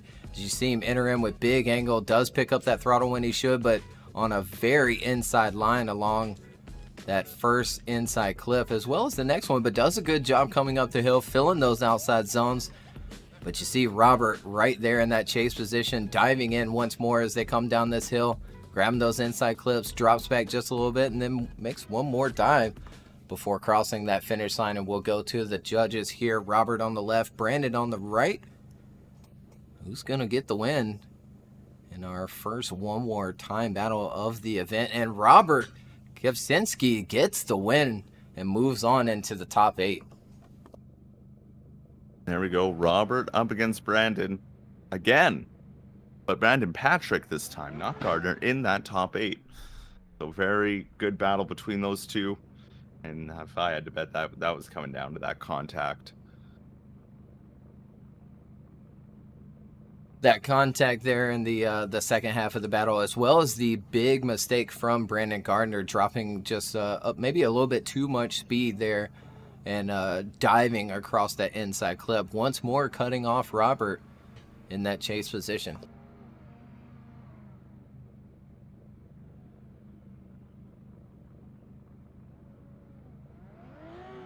As our next battle, that'll be coming to the line, Rhys Tatterson up against Christian Petrov. Rhys Tatterson winning his battle over Una Warnen, and Christian Petrov winning his battle against William Holloway. They now meet in the top 16. There is Christian Petrov now, and right behind him, there's Rhys Tatterson coming up to the line. Rhys Tatterson in the Pro Drift Academy S15. Christian Petrov in that S14 of his.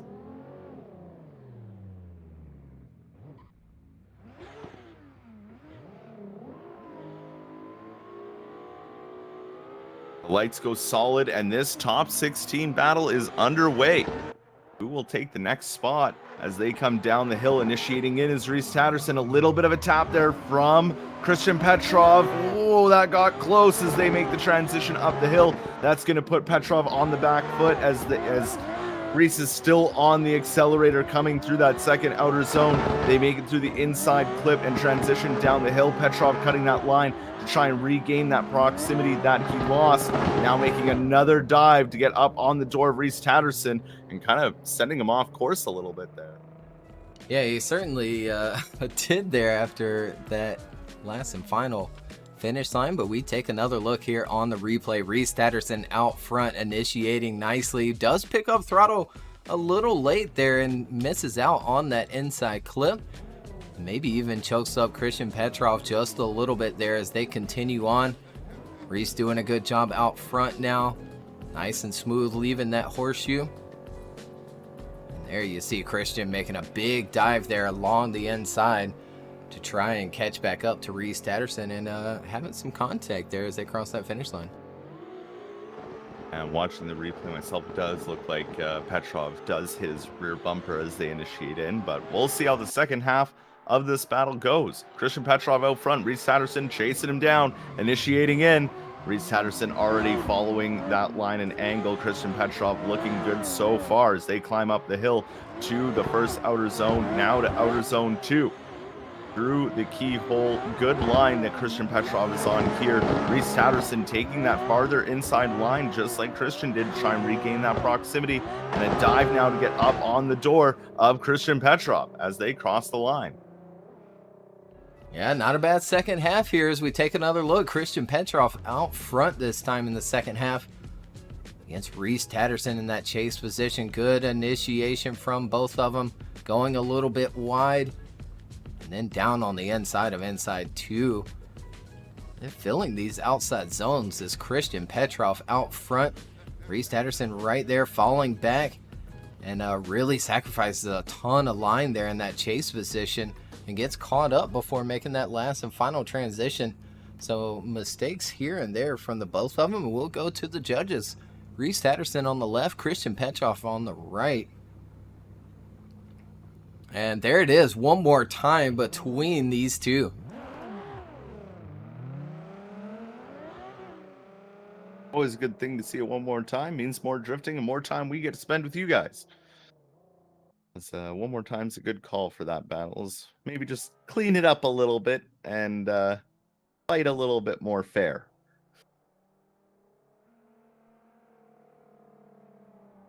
We see Rhys Tatterson coming back to the line. Petrov behind him. Rhys Tatterson will be in the lead position, and Petrov will be chasing him down.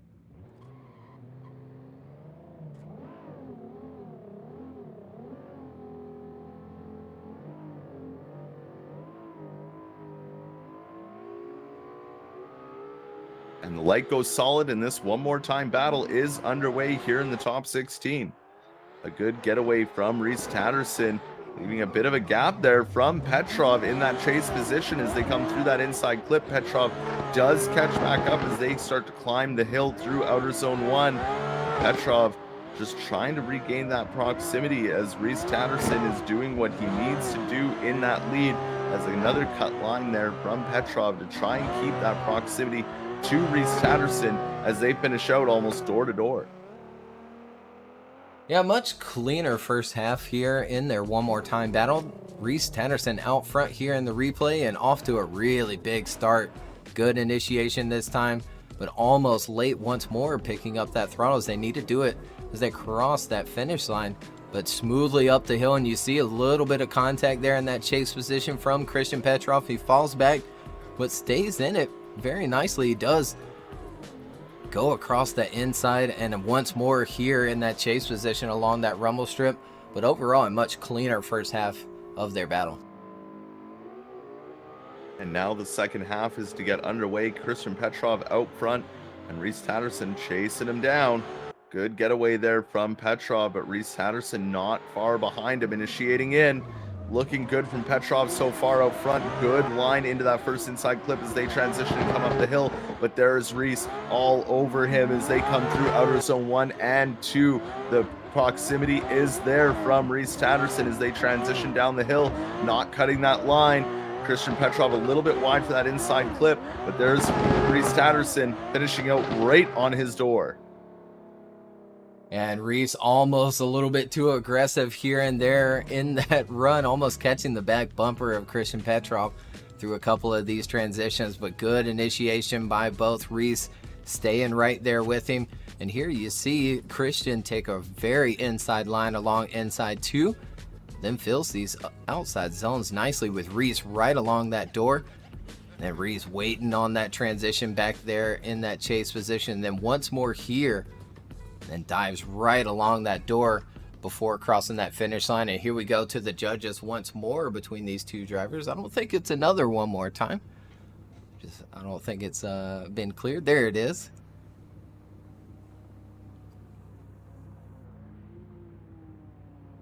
And there it is. Rhys Tatterson gets the win here in this one more time battle between these two. And we'll see Rhys into that top 8. Congratulations to both those guys, but good job to Rhys Tatterson. They've been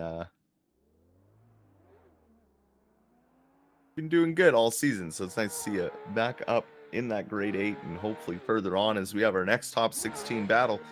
Russell Jones in that chase position and Mustafa Amine ready to lead it off.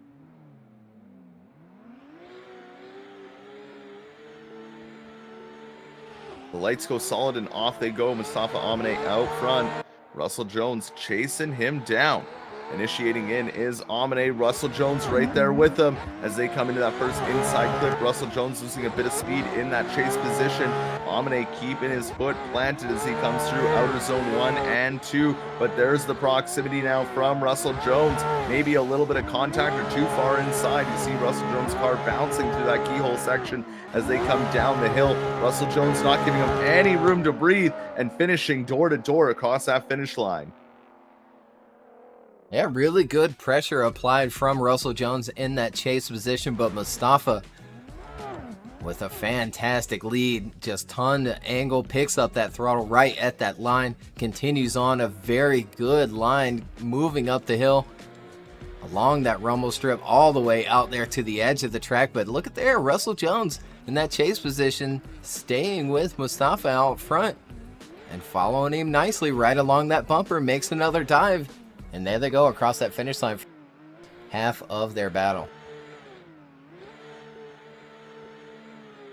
And now for the second half, Russell Jones out front, Mustafa Amine giving chase.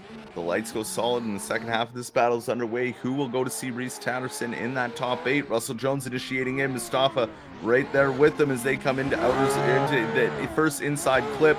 Mustafa almost making that same mistake, a little too much speed, had to back out of it. And now as they come through outer zone 2 and through the keyhole section, Mustafa gives Russell just a little bit of a tap as they transition back down the hill. And now getting on the door is Mustafa, trying to keep that proximity as they finish out their runs. Yeah, an exciting second half to this battle as well. Russell Jones out front this time, and Mustafa chasing him down here in this replay. Russell using every bit of that track that he can. Does pick up throttle maybe a little late and somewhat chokes Mustafa out there along that initiation, but you see the big dive from Mustafa there. A little bit of contact through that keyhole section of the course around that inside clip. Back down the hill they come with Mustafa right there, right along that bumper for the last and final transition, and across the finish line. We'll go to the judges here. Mustafa on the left, Russell Jones on the right. I think it's really just going to come down to the mistake there in that second half of the battle. Very clean first half. And you see Mustafa get upset in that chase position.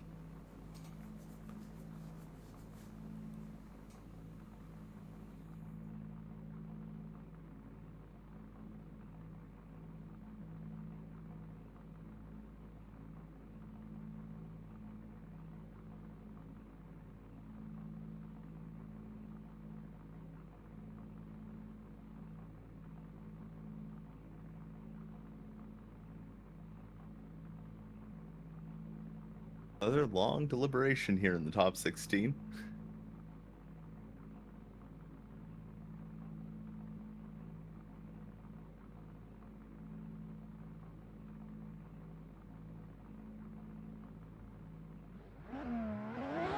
And there we have Russell Jones getting the win. Chris and Ed choose Russell Jones. Matt goes with a one more time.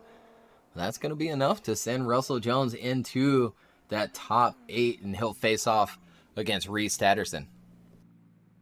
Good job from Russell Jones.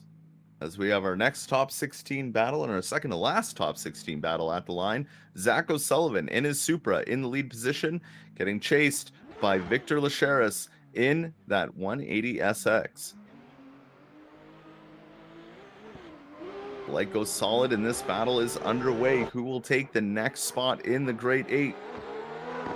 Initiating in is Zach O'Sullivan. Victor right there with them as they come through that first inside clip. Victor right along the bumper as they transition to come up the hill through outer zone 1.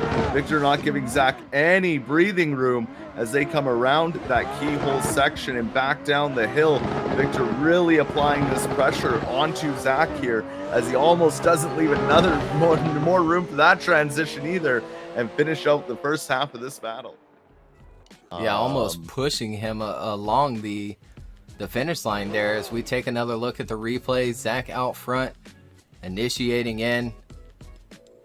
Very nice line and holding that momentum through those first 2 turns and gaining it up the hill here. Stays on throttle, fills that next outside zone. Maybe drops, we'll call it a 5/8 tire along that outside zone as they work their way back down the hill here. And you see Victor goes for another last dive there, and across that finish line they go. Did anybody else see the semaphore running away?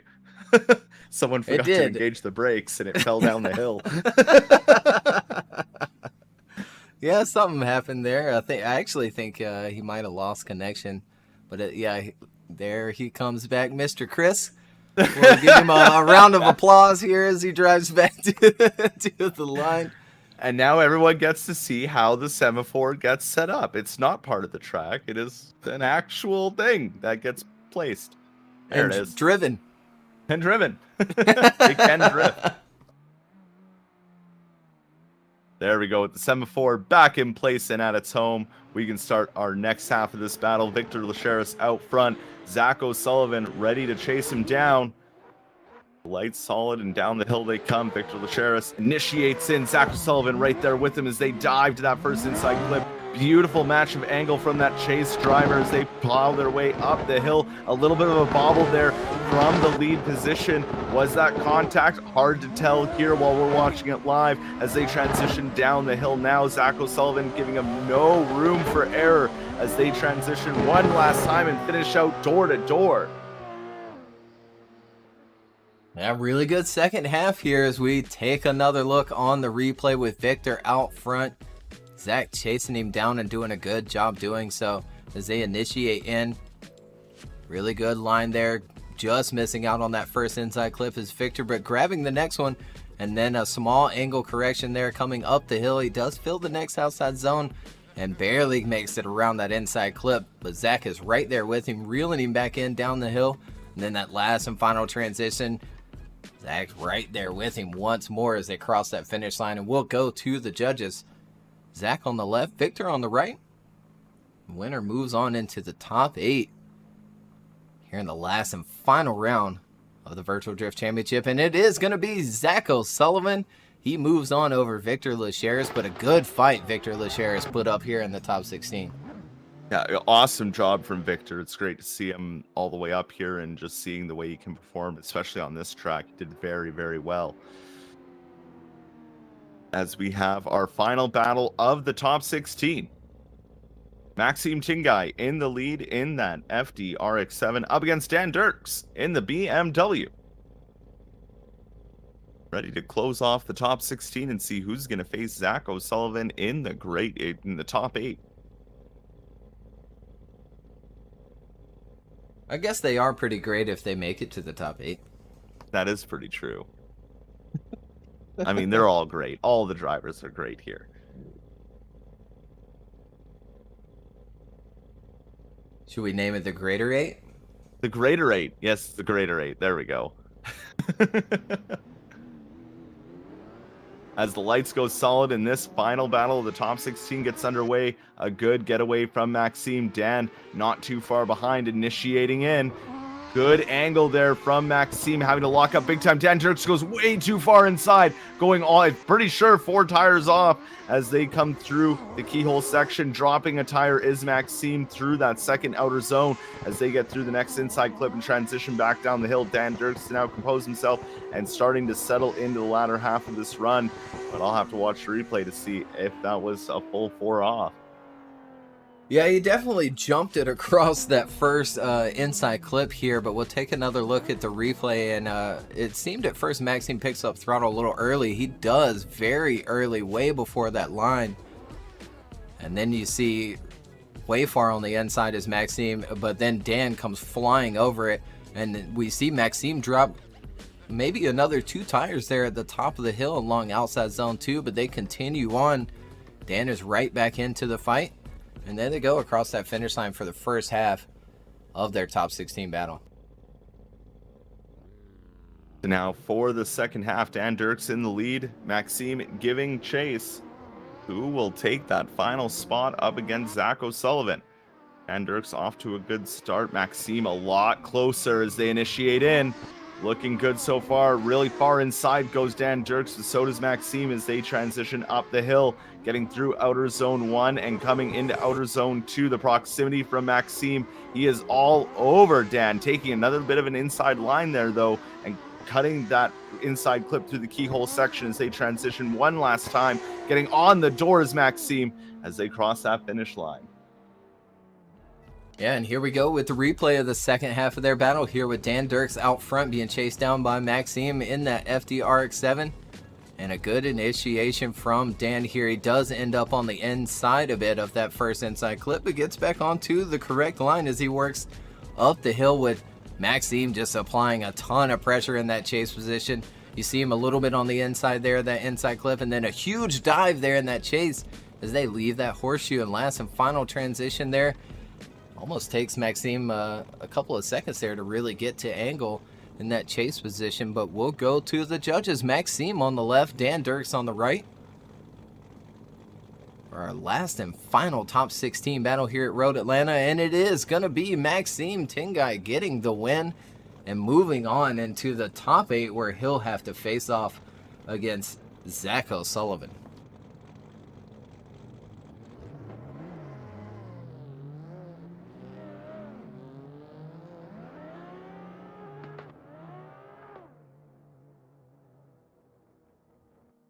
And here we see Chris drive back to the line once more here in the semaphore. I love how wobbly it is. It's so unstable. I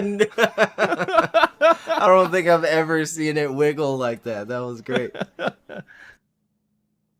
Oh, that's amazing. As we wait for our grade 8 drivers to load in, again, we're coming to the latter half of this final event. We want to thank everybody for being here with us, following along.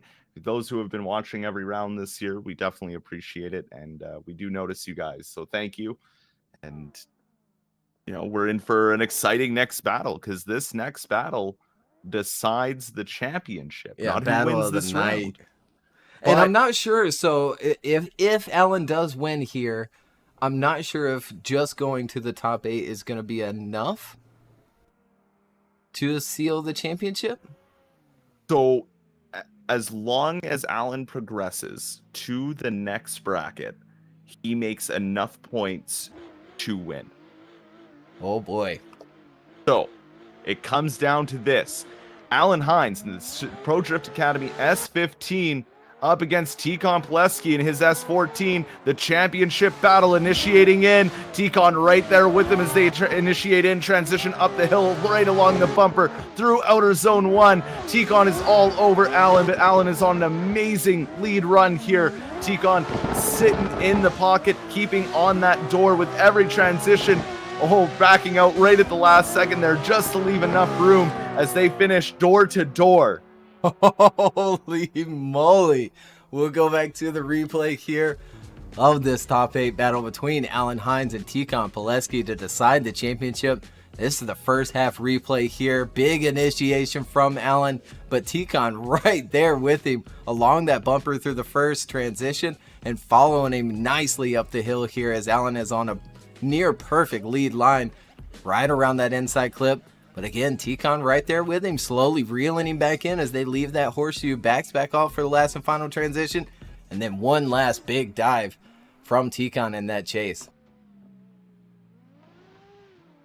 So, the second half of this battle, will we get a one more time? Will it be decided here? Who will take the championship of this season's Virtual Drift Championship? Econ Plesky out front, Alan Hines giving chase. Econ initiates in. Alan, little too far inside, has to drag out the e-brake to keep up with them as they transition up the hill. Alan puts the pressure back on and sticks with Econ all the way through the 2 outer zones. They come through the keyhole. That was a big mistake from Alan in the beginning.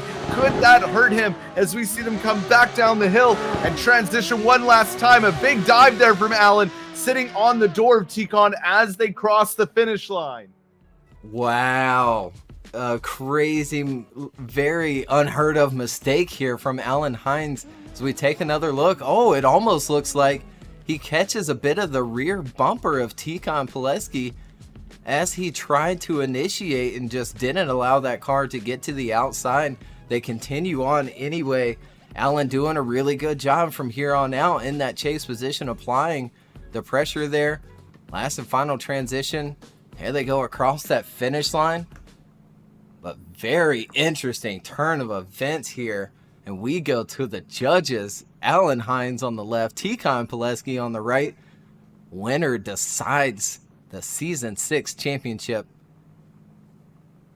I mean, what a season it's been, especially for Econ. I mean, he had such a rocky start to the season, and then just all of a sudden comes back in DMVC, wins the championship, and then every VDC round has just been on this mission. but somebody that's been slowly chasing him down, every single one, has been Alan Hines trying to get that spot. And this is such a huge decider for these two. I mean, both drivers full out deserve it, but I mean, Econ has just been on another level this season. Yeah, absolutely. As you said, just man on a mission here with everything that he's done since the first round of the Drift Masters series. And honestly, I can't wait until we get to see him go compete in the last and final round of Drift Masters as well, after winning that championship. And now here he is in the Virtual Drift Championship and possibly taking home the win today here in the Great 8 versus Alan Hines. Judges are taking their time, making sure nothing maybe weird happened on that initiation.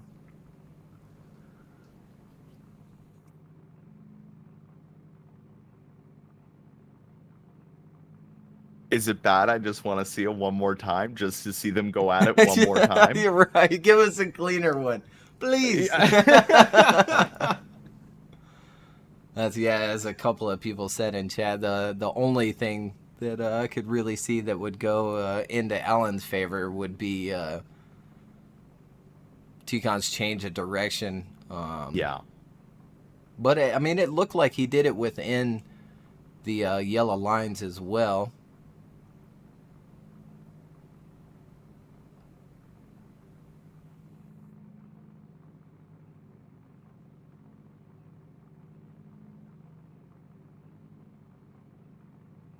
He does, yeah, he does.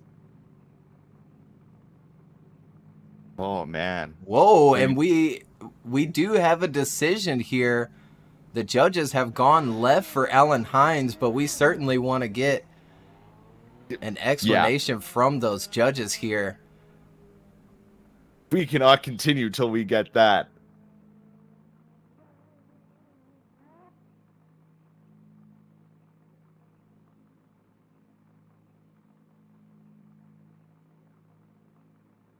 Yeah, overhearing Discard as he explains it to the drivers there that it is that big change of direction there as he entered in.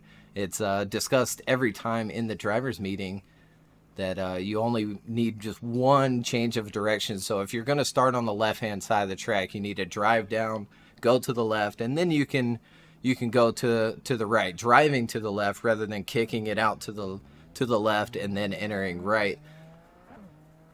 But again, we'll still get Chris in here into the TeamSpeak channel for a direct explanation from Chris himself.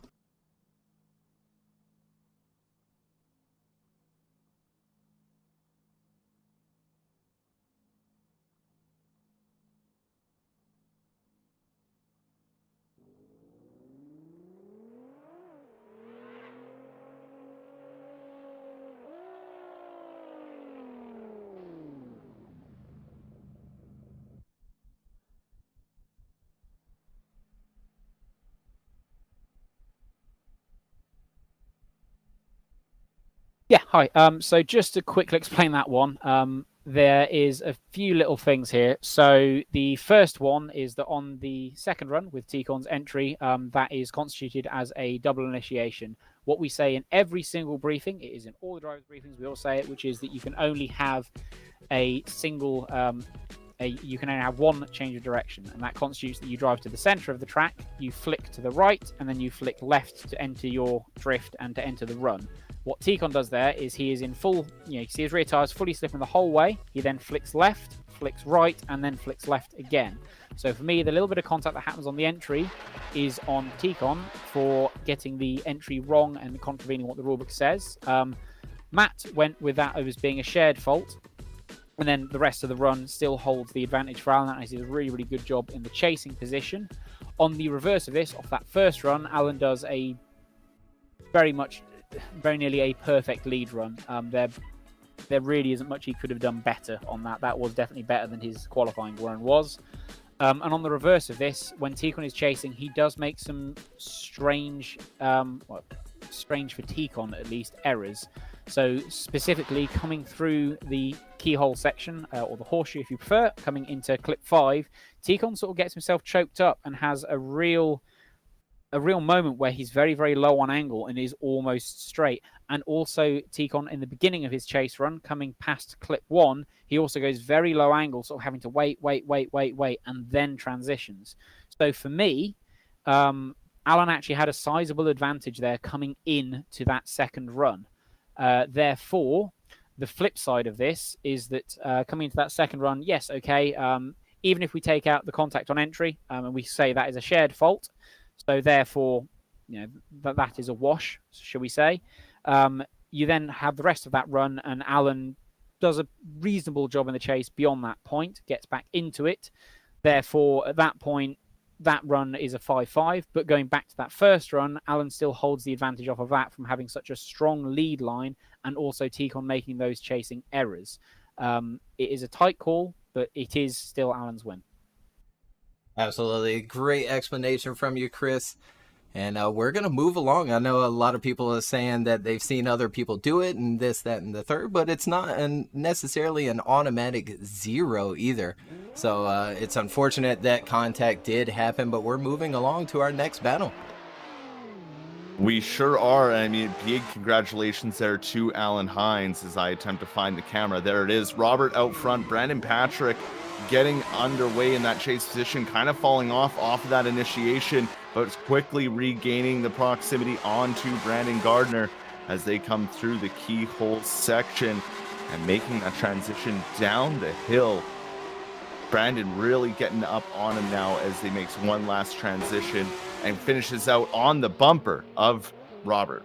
Yeah, keeping the excitement going here in this next top 8 battle between these two. Robert out front being chased down by Brandon. As we take another look here on this replay. Entering in, picking up throttle is Robert along that inside clip there. And Brandon following him up the hill here into this outside zone. And along that inside clip nicely is Robert out front doing a fantastic job. But you see the dive there from Brandon in that chase position. Last and final one, reels him in. And there they go across that finish line.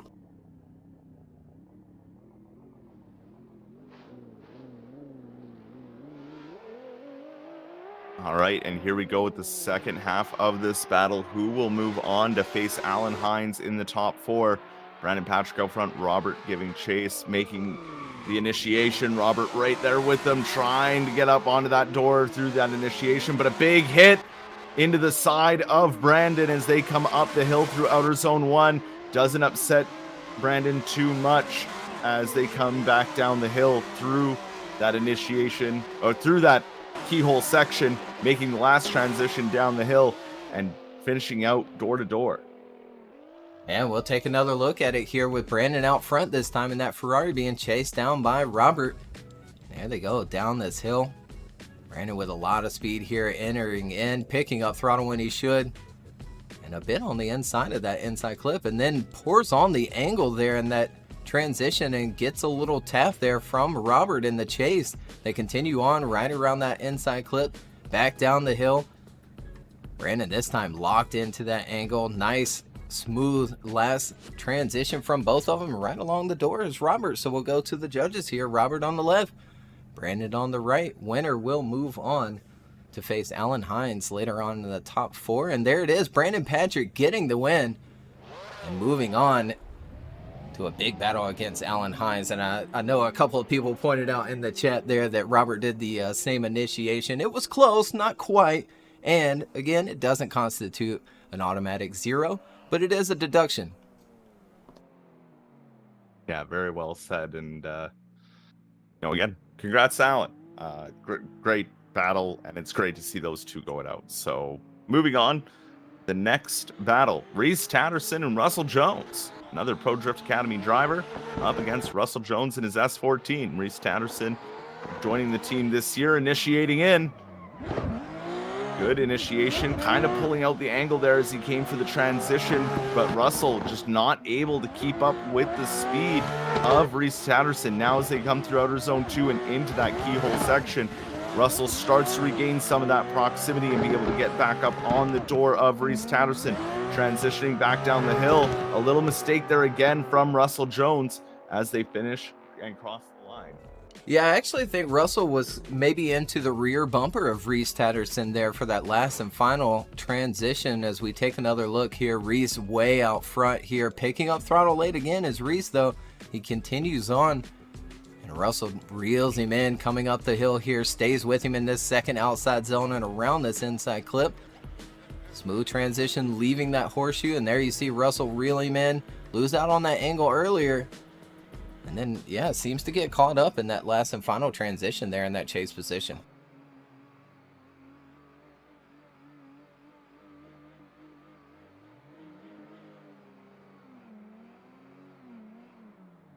As we have them back at the line and ready to go. Russell Jones in the lead, Rhys Tatterson giving chase. Russell Jones initiates in, Rhys Tatterson right there with him, going down to that first inside clip. A little bit of a gap there off of that initiation, but quickly Rhys Tatterson regains it as they come through outer zone 1 and into 2. Rhys Tatterson trying to get onto that door, maybe a bit of leg there, causing maybe a little bit of contact. That was a weird little jitter for sure as they transition down the hill. Rhys Tatterson staying on that door of Russell Jones. Yeah, he certainly does here as we go back to the replay. Russell out front this time and being chased down by Rhys Tatterson here as they come down this hill. Enter in. And nice and smooth around that inside clip. And you see Rhys reel him in coming up this hill, applying the pressure now in that chase position. And a little tap there in the chase from Rhys Tatterson as Russell tries to drive in for that inside clip. They continue on, last and final transition. And there they go across that finish line, and we'll go to the judges here. Unfortunately, the screen hasn't been switched over.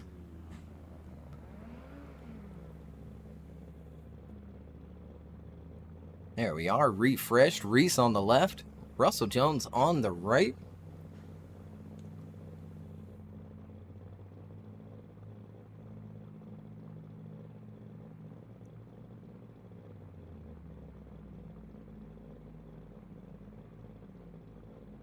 And there we go. Rhys Tatterson does get the win. Unanimous decision from all three judges. And we'll see him into the final 4, where he'll face off against the winner of our next battle. And still see a couple of questions about that call. But again, Econ started out on full right side of the track, went full left side of the space that he is given, where he poured on quite a bit of angle there before making his final initiation. And again, in the rulebook and in the driver's meetings, you cannot double initiate. And if it causes contact, it is going to be on you as the lead driver. Exactly. Now moving on, Zach O'Sullivan up against Maxime Tingai. Maxime really bringing it this round, but here is Zach O'Sullivan initiating in, leaving Maxime almost behind off of that initiation. Maxime getting a little bit of contact to Zach as they come through outer zone 1, diving into that inside clip through the keyhole section. Maxime's trying to stick with the speed of the Supra of Zach O'Sullivan as they transition down the hill and finish out door to door. Yeah, absolutely. Good start to this battle here between these two. Zach out front, Maxime giving chase in that RX-7. And Zach with a really nice initiation and line through the first turn. And you see Max dive in on Zach's door here, giving him a little tab, adding some angle to Zach's run before making it into outside zone 2. Nice and smooth along that inside clip there. Maxime making a small correction in that chase there. And diving right back onto the door of Zach O'Sullivan out front in the first half of their battle. And now here we go for the second half of their battle to see who's going to face Rhys Tatterson. Maxime Tingai out front. Zach O'Sullivan giving chase. Initiating in is Maxime. Zach right there with him. Huge initiation from Maxime, making it work into that first inside clip as they come up the hill through outer zone 2, or outer zone 1 into outer zone 2. Zach doing a great job at keeping that proximity, but the speed that Maxime came into that first turn with was insane as they come down the hill. And one last transition, Zach manages to get up near the door of Maxime, but wow, Maxime Where did that come from? Yeah, I mean, just solid lead run out front here as we take another look.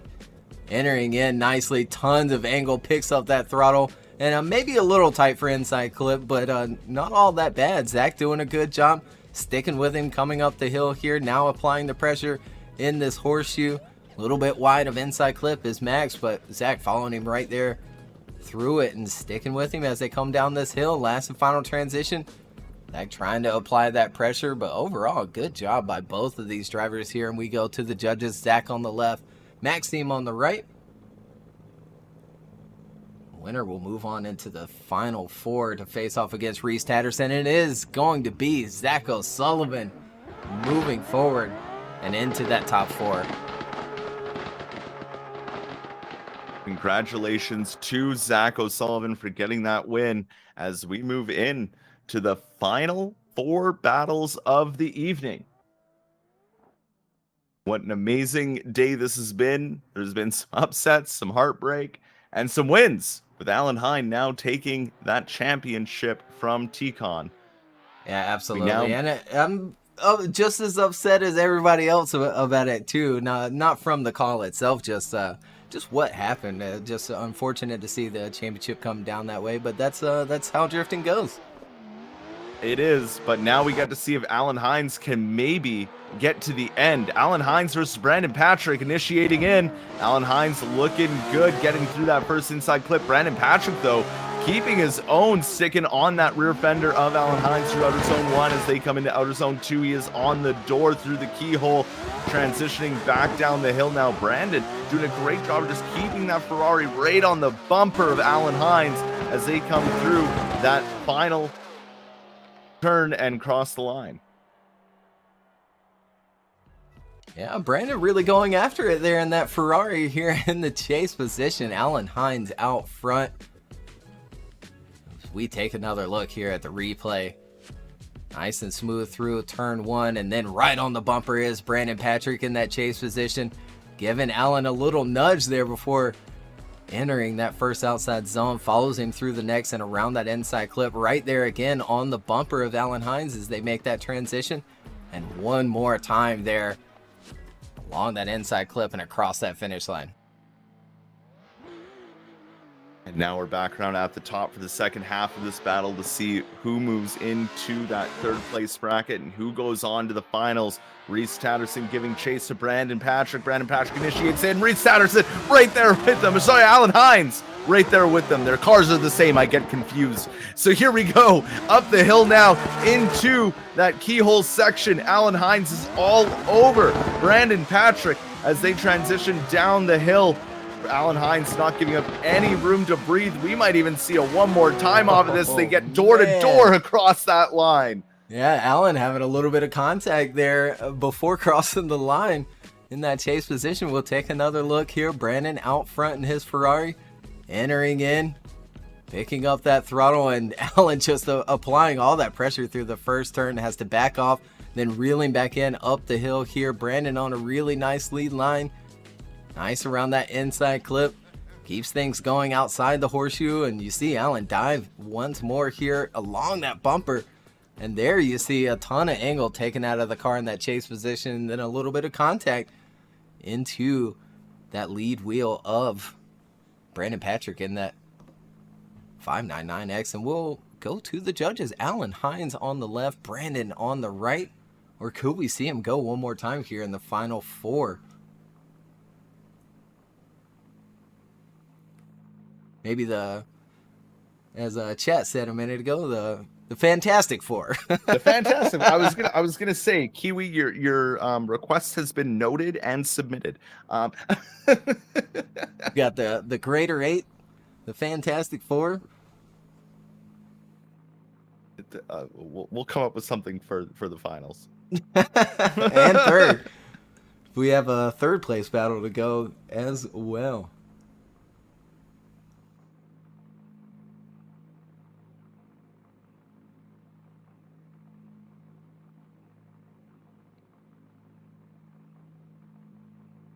Yeah, absolutely, Adam. There has been really zero issue today with the latency. Well, let's all find some wood and knock on it. before we jinx that?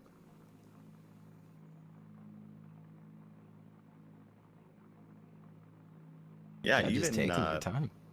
yeah, even back in the top 32 when we got on the leg there, I think it's Pavel. He normally suffers pretty heavy from it, and even he was looking really good today. So Yeah, and our Japanese drivers as well, as that's quite a distance to be connecting to the servers, but they all seemed okay as well.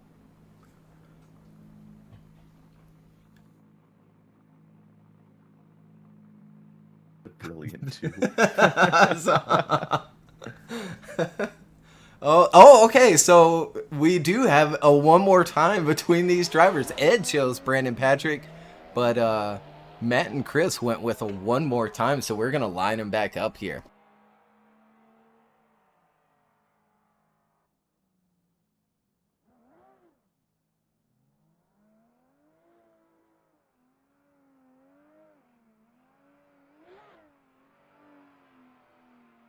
So one more time battle between these two amazing drivers. Brandon Patrick really throwing it out there today. So Alan Hines in that lead position. I apologize for calling you Rhys, but I've been doing it to you guys all season. And Brandon Patrick in the chase, in the Ferrari, ready to duke it out to see who's going to go to the third place matchup and who is going to make it to the final battle of this evening. The lights go solid, and Alan slept at the line. Alan, Mom, we know you're the VDC champion, but we got to focus now. He's trying to make it to the flirtatious finals. And the lights go solid, and off they go. Alan Hines off to a good start. Brandon Patrick, though, sitting right there with them, initiating in. Coming in, big angle from Alan Hines. A little bit of contact there, maybe from Brandon Patrick off of that first inside clip as they come up the hill through outer zone 1 into outer zone 2. The proximity from Brandon is right there on the door as he leaves no room for that transition down the hill. Keeping it on, laying down the pressure into Alan as they come through that final inside clip and cross the line. Yeah, good first half to this one more time, and I'm actually getting confirmation now that Alan hasn't quite won the championship here. He has to win this battle as we take a look at the replay here. Picking up throttle maybe a little late there, and he's on the inside of both of those inside clips, filling this next outside zone with a little nudge there in the chase position from Brandon Patrick as they continue on with this horseshoe section. Out of it, down the hill, nice and tight to the inside clip and that track edge. There they go across that finish line for the first half of their one more time battle. That being said, as we had our analysts chime in there, so Alan hasn't fully won it yet. He still's got to get through this battle. So Brandon Patrick out front, Alan Hines giving chase. Alan has to win this to secure it. Lots of angle there from Brandon Patrick out front, almost a backwards entry as they come up the hill now. Alan Hines sticking right with Brandon, trying not to make contact, but keeping on that door as they transition down the hill. Alan Hines giving them a little tap there as they come down and make that final transition. Alan Hines goes for the door one more time as they cross that finish line.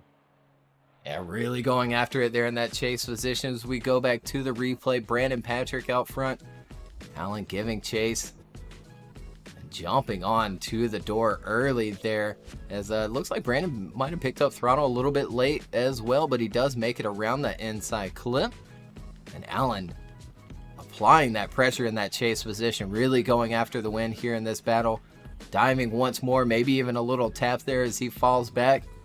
Reels him back in one last time, almost passing him there in that chase position. And we go to the judges. The left for Alan Hines, Brandon Patrick on the right. And Alan, even if he finishes third place, he would be 2 points shy of winning the championship.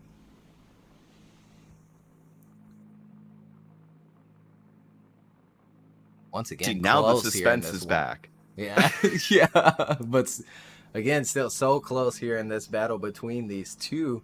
Could we maybe see him go one more time again here in the top four?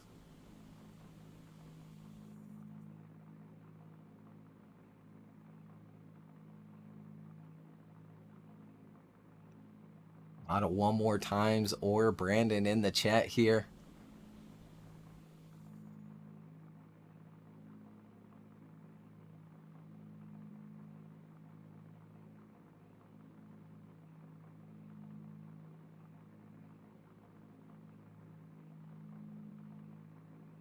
Both of them having contact there in the chase positions as well. Allen having his leaving the horseshoe, and then Brandon having his as they go up the hill into outside zone 1.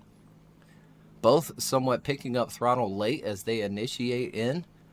Again, they need to pick it up right around that finish line, that yellow line as you enter in. Allen coming up a bit on the inside of that first inside clip, and then Brandon going a little wide of it.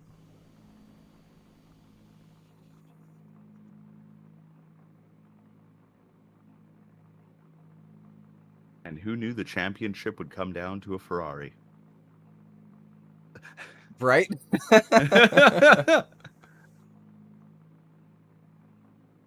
If you didn't know, Brandon actually a part of Triple F Performance and is their official virtual driver, working directly with Federico and representing strong here in that Ferrari. Did very well in ESDA last season.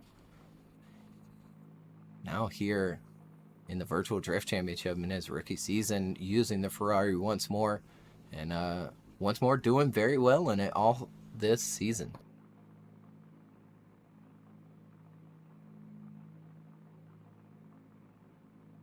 And what a season this has been. I mean, every single driver has just taken the bar. And Holy moly.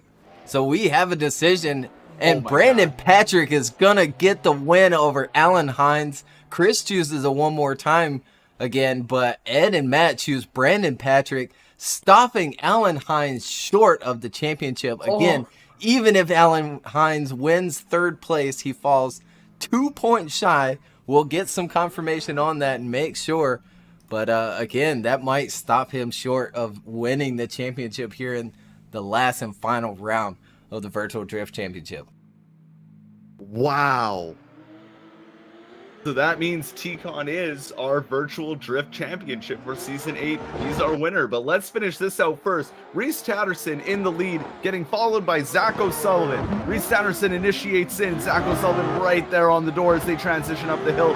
Zach wants to win this last one battle. I know that for sure. As they come through the keyhole, right door to door through that inside clip as they transition down the hill, making those doors touch, leaving no room for the final transition as they finish door to door. Yeah, absolutely a good start to this battle here as we go back to the replay. Rhys out front and being chased down by his buddies, Zach O'Sullivan, longtime buddies here, entering in together in this first half of this top 4 battle. Nice and smooth transitions by both of them. Zach reeling him in, staying with him through that first outside zone and into the next, both filling that zone nicely and around that inside clip. Good transition, leaving that horseshoe there. Zach making another dive in that chase position, and then once more along that last and final inside clip.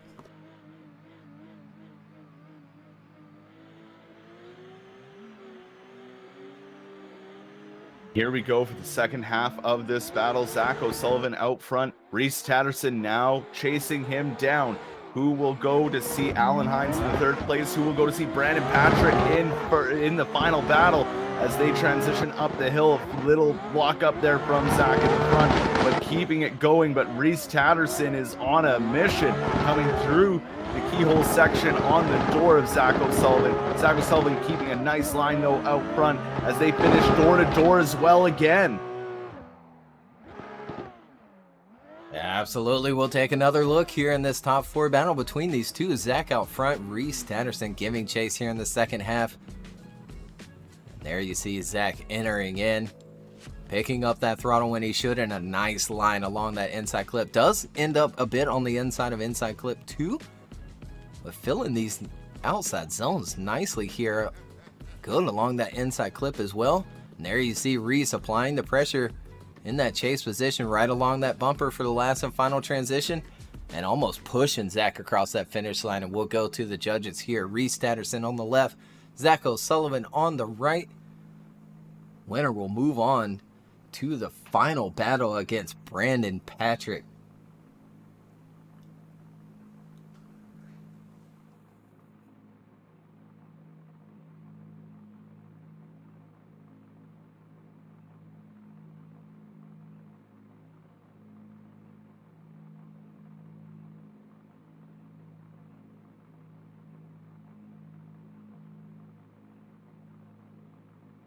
Just taking their time here with this battle.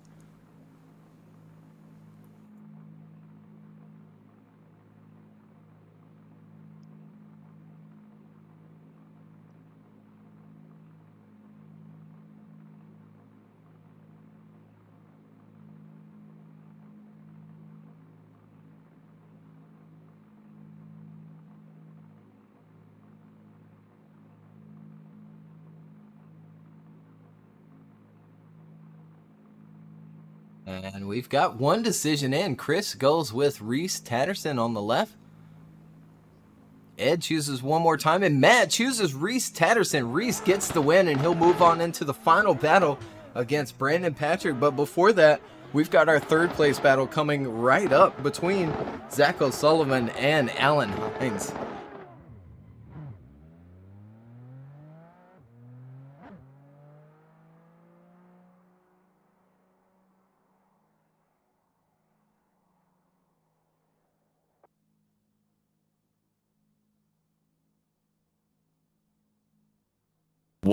What a turn of events. Oh, how the turns have tabled. Those tables are turning.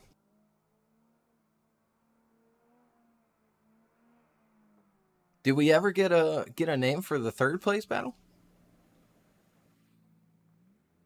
I don't think we did. I don't think we did either. Quick, chat.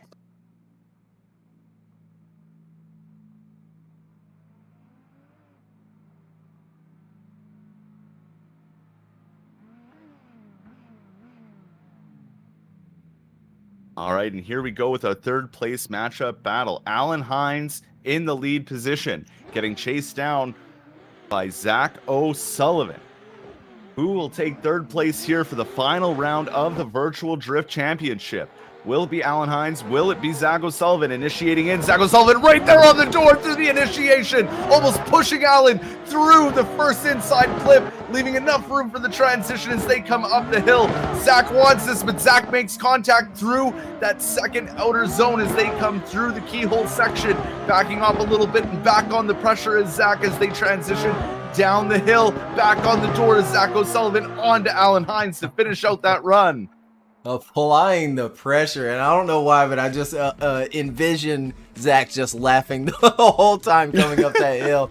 As we go back to the replay here, Zach jumping on the door quickly, and as you can see, Alan does end up on the inside of clip one, which kind of hints that Alan may have dropped a little bit too much speed, but there you see too much pressure get applied in that chase position, bumping Alan around it out front in that lead, but they continue on anyway. Last and final transition, you see Zach make that dive one last time, and we switch him around for the second half. Whew. Hope you guys didn't go anywhere as this battle is about to get spicy. Zach O'Sullivan out front, Alan Hines giving chase. The lights go solid and off they go. Zach O'Sullivan down straight, initiates in. Alan Hines with a bit of a gap there through that initiation, backing out of it almost through that first inside clip as they come up the hill now. Maybe a little bit of contact there too, maybe from Alan Hines as they came through that second outer zone into the keyhole and out of it as Alan taking a really deep inside line as they transition down the hill. Alan right along that back fender, not as close as Zach on that first run. Yeah, we'll take another look here. Zach out front being chased down by Alan Hines, and we have a little bit of contact as well coming up that hill. There they enter in. Zach with a bit of a gap, picks up throttle when he should, and ends up with a really nice line along those two inside clips. There's that little bit of contact there from that chase position, but Zach doing a really good job filling that next outside zone. Big angle leaving the horseshoe there. Alan making the dive along that inside. Then one last one as they cross that finish line, and we'll go to the judges here. Alan on the left, Zach O'Sullivan on the right. Winner will take home third place here in the last and final round at Road Atlanta.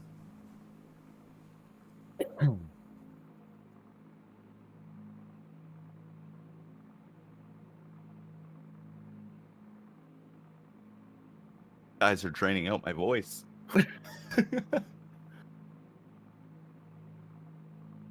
They kept the intensity high here in the third place battle. Again, Zach has third place locked into that championship position. And Alan Hines, as we've gotten confirmation that he'll be just 2 points shy of Econ Plesky if he takes home third place.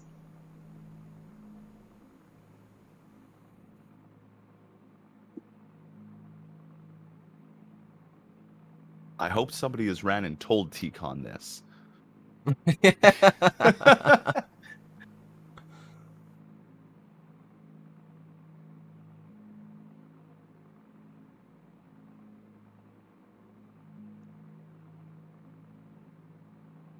Wow. What a day this has been. It has been a long one. There's been ups and downs and amazing battles. What a day. Yeah, absolutely. Just insane. Close door-to-door action on a track that's not the easiest to do it as well. Can lead to some contact here and there, get caught up in those transitions. Easy to fall back through that last and final transition, but all the drivers just been doing a fantastic job in the chase position as well as the lead. But here we've got that contact, really, I think is what it's going to come down to. Both of them coming up the hill, causing a bit of contact. Zach's maybe a little bit more than Allen's, as it pushed Allen almost off the track there at the top of the hill at outside zone 2. Both of them able to keep things going and finish out their run strong. Or could we see him go one more time? I mean, one more time is always an option.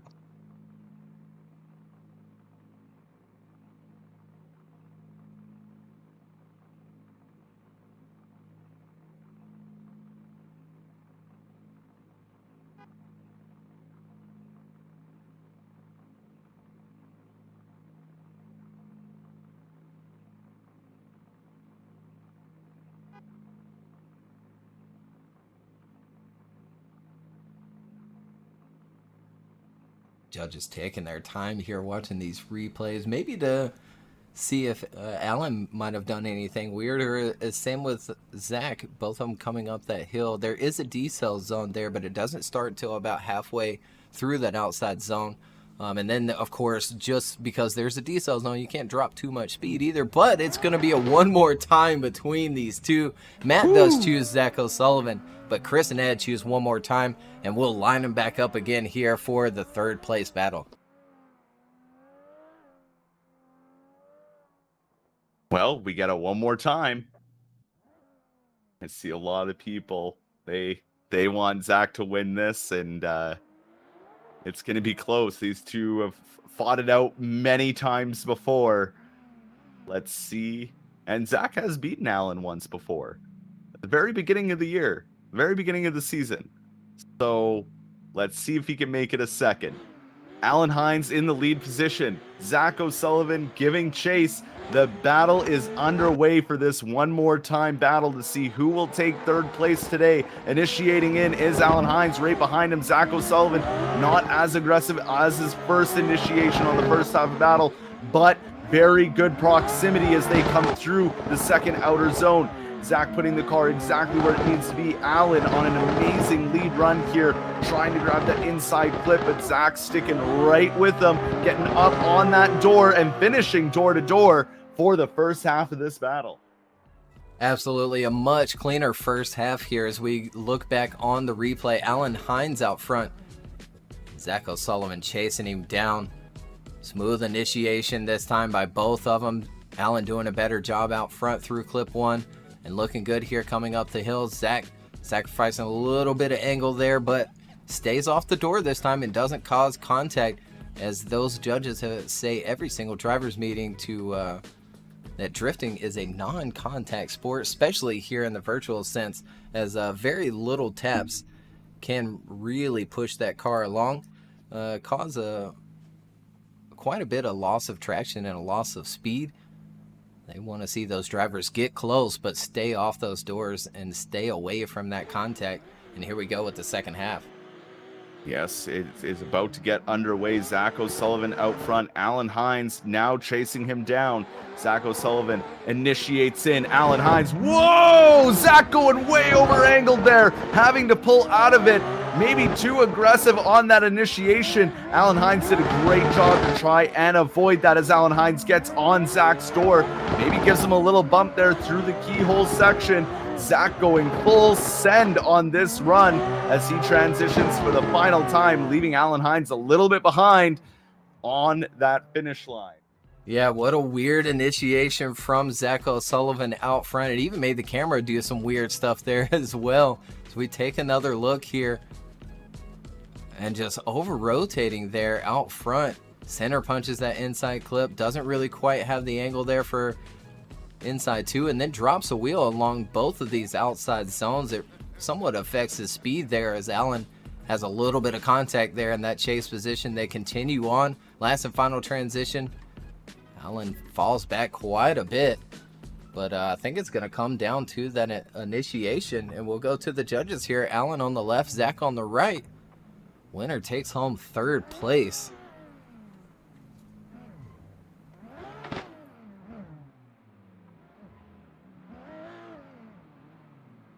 And there it is, unanimous decision. Alan Hines gets the win and takes home third place. And again, we'll get double confirmation here that that's not going to give Alan the championship, and he's going to fall just 2 points shy. I hate to rub it in if that is the case, but I am watching the point standings, and they have been updated. Econ Plesky is your virtual drift championship season 8 winner and championship driver. Season 6. Season 6. Yeah, we're on 6. Yes. Final battle. Oh, yes, we're doing this too. They sent them too early. Oh, it's okay. Rhys Tatterson out front. Brandon Patrick giving chase. Let's see who's going to win here for Season 6. As we already know, Econ has been confirmed as our championship holder for this season. They're coming through the keyhole now and looking great. Brandon is all over Rhys Tatterson as they transition down the hill. We're getting right into that proximity, leaving no room on the transition and finishing door to door or bumper to bumper as they cross the line. Yeah, almost not leaving enough room for that last and final transition, that big Ferrari. Brandon Patrick chasing Rhys Tatterson down here in the replay of the first half of this final battle. Or round 8 here at Road Atlanta, looking good through turn 1 here. Brandon falls back just a little bit after that first transition, but then reels him back in here, giving him a little tap in that chase position. They continue along. Nice and smooth, leaving that horseshoe, grabbing this inside clip. And then right there, maybe a little bumper tap from Brandon Patrick in that chase position. And here we go for the second half of the battle. This could be our final battle of the night of Season 6, the Virtual Drift Championship, powered by Next Level Racing and sponsored by Grip Royal and TireStacks.com. The lights go solid and off they go. Brandon Patrick out front. Rhys Tatterson wanting to win this, initiating in right already. Look at that initiation, a tap there from Rhys Tatterson in the chase, putting Brandon on an inside line, but it doesn't upset him. Another tap maybe to that rear quarter panel as they come through outer zone 2. Rhys Tatterson is all over the door of Brandon Patrick. They transition down the hill and keeping it side by side. One last transition to go in a dive and door-to-door finish from Rhys Tatterson. Wow. Yeah, some crazy stuff happening here in the beginning of this run as we take another look here. Brandon out front being chased by Rhys Tatterson. They enter in. Yeah, and gets a tap from Rhys there. Sends him wide for that inside clip. Pouring on the angle, coming up the hill with Rhys right there on his door, still applying all that pressure in that chase position. They continue on, leaving that horseshoe nice and tight to the inside clip. Last and final transition, and makes another dive there. We'll take another look at this contact here in this final battle. So we let it play through again. Brandon entering in. And contact right before that inside clip. But ton of angle from Brandon Patrick. So some arguments to be made here. Judges will definitely take their time looking at these replays, making sure they make that right call, as both of them were just flying down the hill. And look at there, Rhys Tatterson does seem to get the win here over Brandon Patrick here in the last and final battle between these two.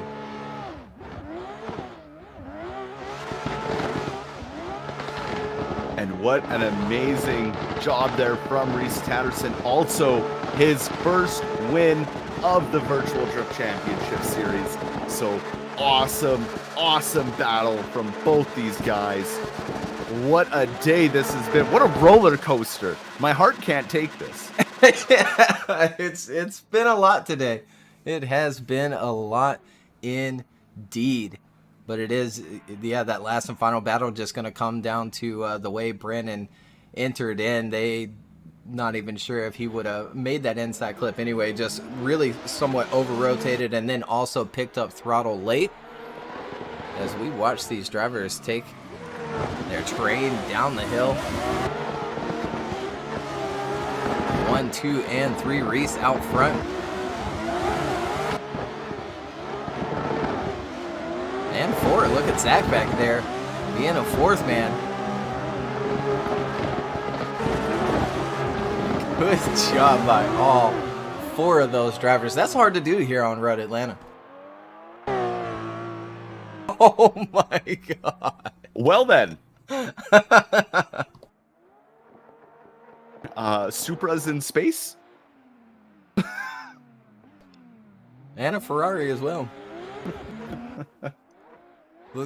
Well, as Chris tries to make his way down into the Super 4 and inside of Rhys. What a season it's been, though. All 8 rounds, starting off with Tokan Stipa.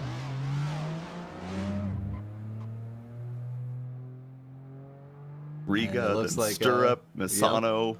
Burno. Absolutely. I hope everybody's enjoyed the tracks that we have released to everybody this season.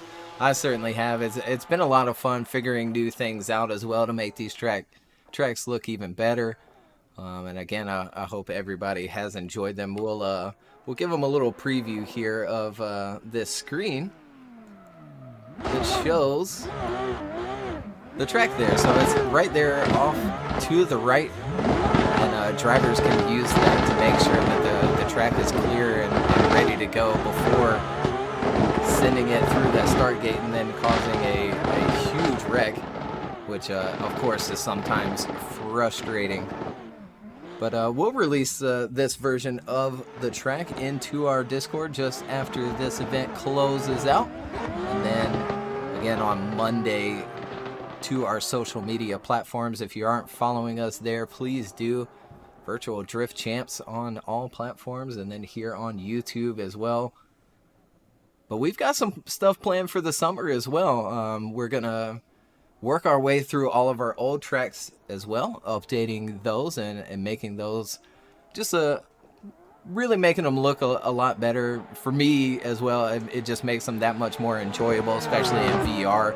Immersion is a huge thing, and when the track doesn't look right, it really takes away from that immersion. And we're going to work to condense those down as well. So instead of having a separate we'll say Road Atlanta, for instance, instead of having Road Atlanta 20 or 19, 20, 20, 21, and 22, we're just going to condense it down into just Road Atlanta by itself. Other tracks that have multiple layouts as well, like for Autopolis, it will just be VDC Autopolis, and then it'll have both those layouts inside that one folder, condensing everything down. Sure, it will lead to people having to delete their old content and stuff like that. But again, I'd rather condense things down and make it easier and maybe take up a little bit less space in people's hard drives. And then Yeah, we will have our wild card event later on into the fall, just before the season begins. But before that, Sujigiri will be holding their competition, and drivers do receive a VDC license from that, as well as ESDA and DCGP. So check those out for sure. And a big thank you as well to... Yeah, go ahead. Just answer a quick comment there from somebody asking, does that monitor affect performance? It's actually super low resolution, so it does not affect performance. Yeah, absolutely. Super low res and super low frame rate as well. It's only set to 15 frames. Just don't go looking at it, really up close. We'll take a little flight over there just to show everybody how low resolution it is, and it's pretty low res. But it is enough if we back up here to this start gate and take a look at it. It doesn't look terrible from here. You can see if drivers are on the track as you wait at that start gate. If those of you have your LODs down and you can't really see if the cars are on the track. So hopefully mitigate some of the issues that a track like this can have on the public servers with a bunch of people on at one time. So yeah, again, thanks everybody for tuning in once more here to another season of the Virtual Drift Championship. Big thanks to all of our sponsors as well. Now powered by Next Level Racing, TireStacks.com, and Grip Royal. Big prizes going out. 3 rigs to the 1, 2, and 3. The new FGT Elite, their new extrusion bar set from Next Level Racing that looks fantastic. Their GT track, which has always been very good. Honestly, my favorite cockpit that isn't an extrusion bar setup. And then an FGT as well. One sitting right next to me with my Fanatic DD1 on it, and it does completely fine with it. And then those 3 Brute steering wheels from Grip Royal, all black and suede, with the VDC logo on the center cap, and then Virtual Drift Championship on one of those spokes, and as well as the rotator spacer kit. As if you didn't know, Grip Roll does have that 70mm pattern, but it has been rotated just a bit.